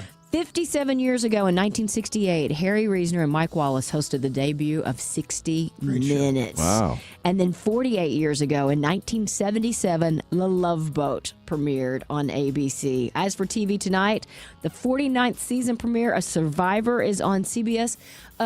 Savannah Louie is actually one of the contestants. She came into Channel 5 after I had left, but she was there for a brief stint. She's one of the contestants. And you got the second season premiere of The Golden Bachelor on ABC. How about 2 birthdays? 2. I'll give you 2. All right. She was great and it's a terrific movie, My Big Fat Greek Wedding. How old is Nia Vardalos? Nia Vardalos is 58 years old. I'm going to say she's 61. Close, 63. And I'll give you one local one. He had his best season ever with the 96 Mets, but native St. Louisan, who had a great year in 93 and 4 good years with the Cardinals from U City, Bernard Gilkey. Oh, I don't think he was from U City. He's from University City. Almost went to play college basketball instead of signing to play pro baseball. I didn't know that. Yeah. Great guy. Bernard Gilkey is 58 as well. I'm going to say he's 51. 53. Man, 53. I was off by 2 on both of them. Very close. That is your evening entertainment report here on the Big 550 KTRS. Worldwide Technology Raceway is the only track in America to host a NASCAR event, an IndyCar event, and an NHRA event. Don't miss the upcoming NHRA Midwest Nationals, September 26th through the 28th, and the NHRA Lucas Oil Drag Racing Series, October 1st through the 4th. The track, under the leadership of owner Curtis Francois, continues to upgrade the race experience for fans who come from around the country. For tickets, go to WWTRaceway.com. Your biggest choice in home restoration is who do you trust with your home, your most valued asset? Few can match Banner Construction's experience and dedication to excellence. Banner is an elite preferred James Hardie contractor and Pella window specialist. Restoration is a one-time opportunity to have Banner's design team show you architectural options to make your home the neighborhood showcase. Call for a free consultation, 314-569-1050. And have a Banner Day. Dr. Joe, it can get very confusing, but the one thing we need to know is GLP-1, right? That's the magic cure. Yeah, they're on the med, and these medications are used, these GLP-1s, for reducing inflammation in your body. I get so many folks that are like, wow, I don't have the knee pain. I don't have the... Because once you start losing weight, all these other things naturally happen to you in a positive way. Not just talk about the deals for KTRS listeners at STLMedWeightLoss.com. All KTRS listeners, they get $50 to $100 off their first month. And what's beautiful about it, too, hey, I get it. The economy, what we just had, guys, things are difficult right now, but we make the plan work for you. We have financing options. We make this work for you because we realize how important it is to get down in your weight, get your confidence back, and really start feeling like the old you. Call STLMedWeightLoss.com and ask Dr. Joe. STLMedWeightLoss.com. You get a really good balance of the music stuff and academic stuff, and you get great education in both here. It's just so unique. It's so empowering. It's so uplifting. It just really helps to foster all of the creativity that lives and exists here. You can feel that when you walk in. Confluence Academies and the Grand Center Arts Academy. Discover your pathway at confluenceacademy.org. Galmish & Sons have been providing quality heating and cooling services since 1950. They work exclusively with Lennox, the preferred choice of St. Louis homeowners. Call Galmish & Sons for your next Lennox HVAC installation and service. 314-993-1110. Royal Banks of Missouri is proud to sponsor this Saturday's big game as the UMass Minutemen visit Columbia to take on our 20th ranked Mizzou Tigers. Yeah! 2 tacklers to the house in Missouri. Don't miss all the action live here on the Big 550. Pregame starts at 4 p.m. with kickoff at 6:30 p.m. And KTRS has full coverage all week on the Big Sports Show with KTRS Sports Director Brendan Lisi and the Press Box with Frank Cusimano. Missouri delivers a counterpunch on the fake punt. This is why the Big 550 is live, local, and the home for everything Mizzou. Proudly powered by Royal Banks of Missouri. Let's go Mizzou. Fabula throws it right side. Leaping grab. Norfleet right sideline inside the 15. It's a Missouri first down at the Carolina 12. Snap place is good. Kick is up, and it is good. Missouri cuts the lead to 2 with 17 seconds to play in the first half. The station in St. Louis. Coach, what do you think so far? We got to finish in the red zone offensively. We have 2 field goals there, and then defensively we're giving up explosive plays in the pass game. Giving you all of your Mizzou Tigers action. Good snap, good place. Kick is up. It is plenty long, and it is good. Robert Meyer delivers the game winner for Missouri with 94 seconds to play. The Big 550. Sold out stadium next Saturday night for homecoming, the place where it all began here in Mizzou. Eli and the boys have done it again. Missouri goes to 4-0. KTRS, the voice of the Mizzou Tigers. You're listening to the Heidi Glaus Show with Josh Gilbert and Bob Ramsey on the Big 550 KTRS.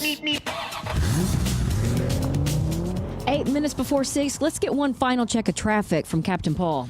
Heidi, westbound 64 is running slow in front of Forest Park.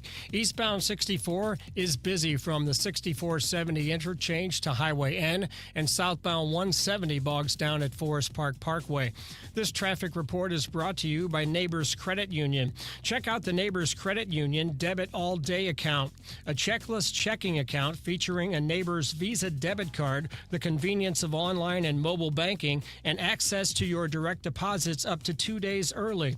Online at neighborscu.org.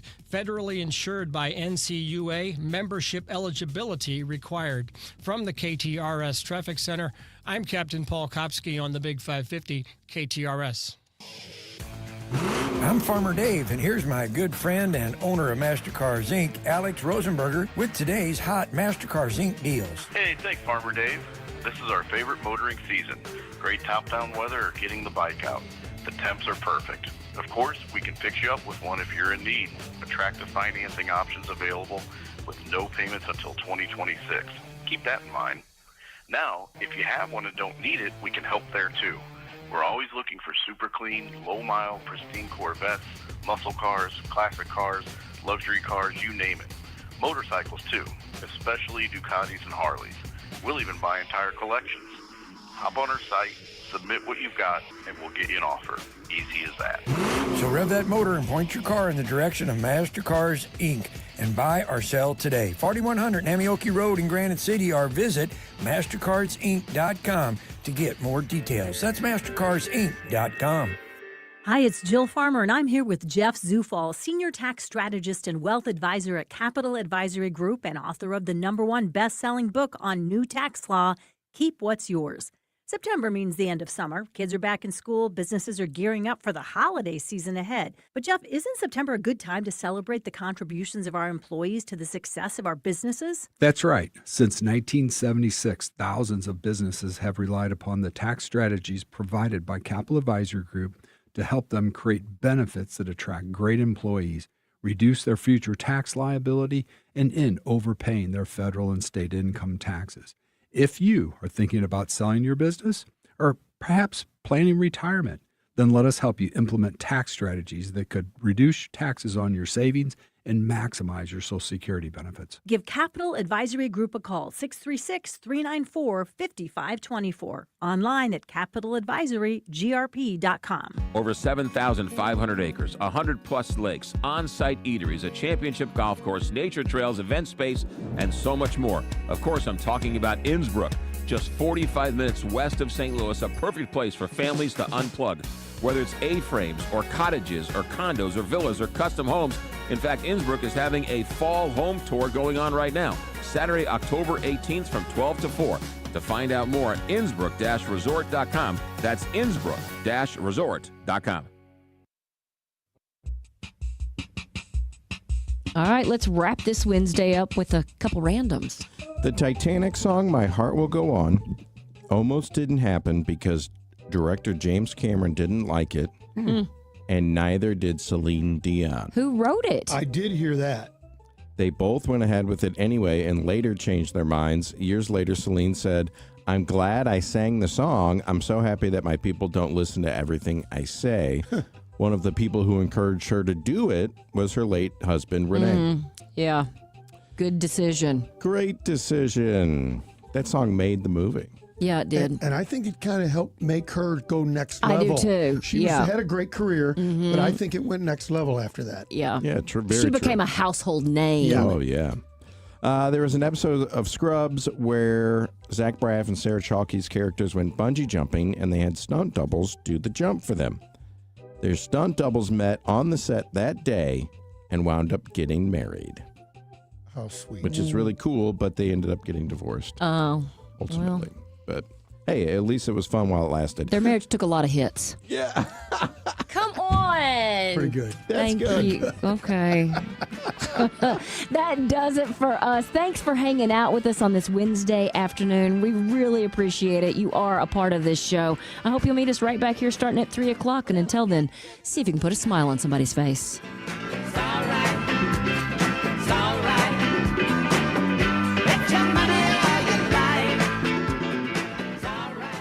Truck drivers and owner-operators, there's never been a better time to team up at Schneider. We have more team-friendly loads than ever, including express delivery parcel freight that offers great miles with no delays to keep the wheels turning. Plus, for a limited time, company team drivers may be eligible for a sign-on bonus of up to $16,000. Owner-operator teams may qualify for a $10,000 incentive. Explore team driver positions at SchneiderJobs.com and search team contracting jobs at SchneiderOwneroperators.com.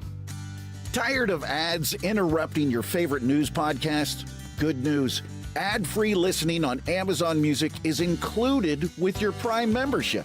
Yeah, stay up to date on everything newsworthy with podcasts like The Daily, Up First, and 5 Things, uninterrupted at Amazon.com/ad-free. Just head to Amazon.com/ad-free to catch up on the latest episodes without the ads. Morning, Zoe. Got donuts. Jeff Bridges, why are you still living above our garage? Well, I dig the mattress, and I want to be in a T-Mobile commercial like you. Teach me, Saldana. Oh, no, I'm not really prepared. I couldn't possibly. At T-Mobile, get the new iPhone 17 Pro on them. It's designed to be the most powerful iPhone yet and has the ultimate pro camera system.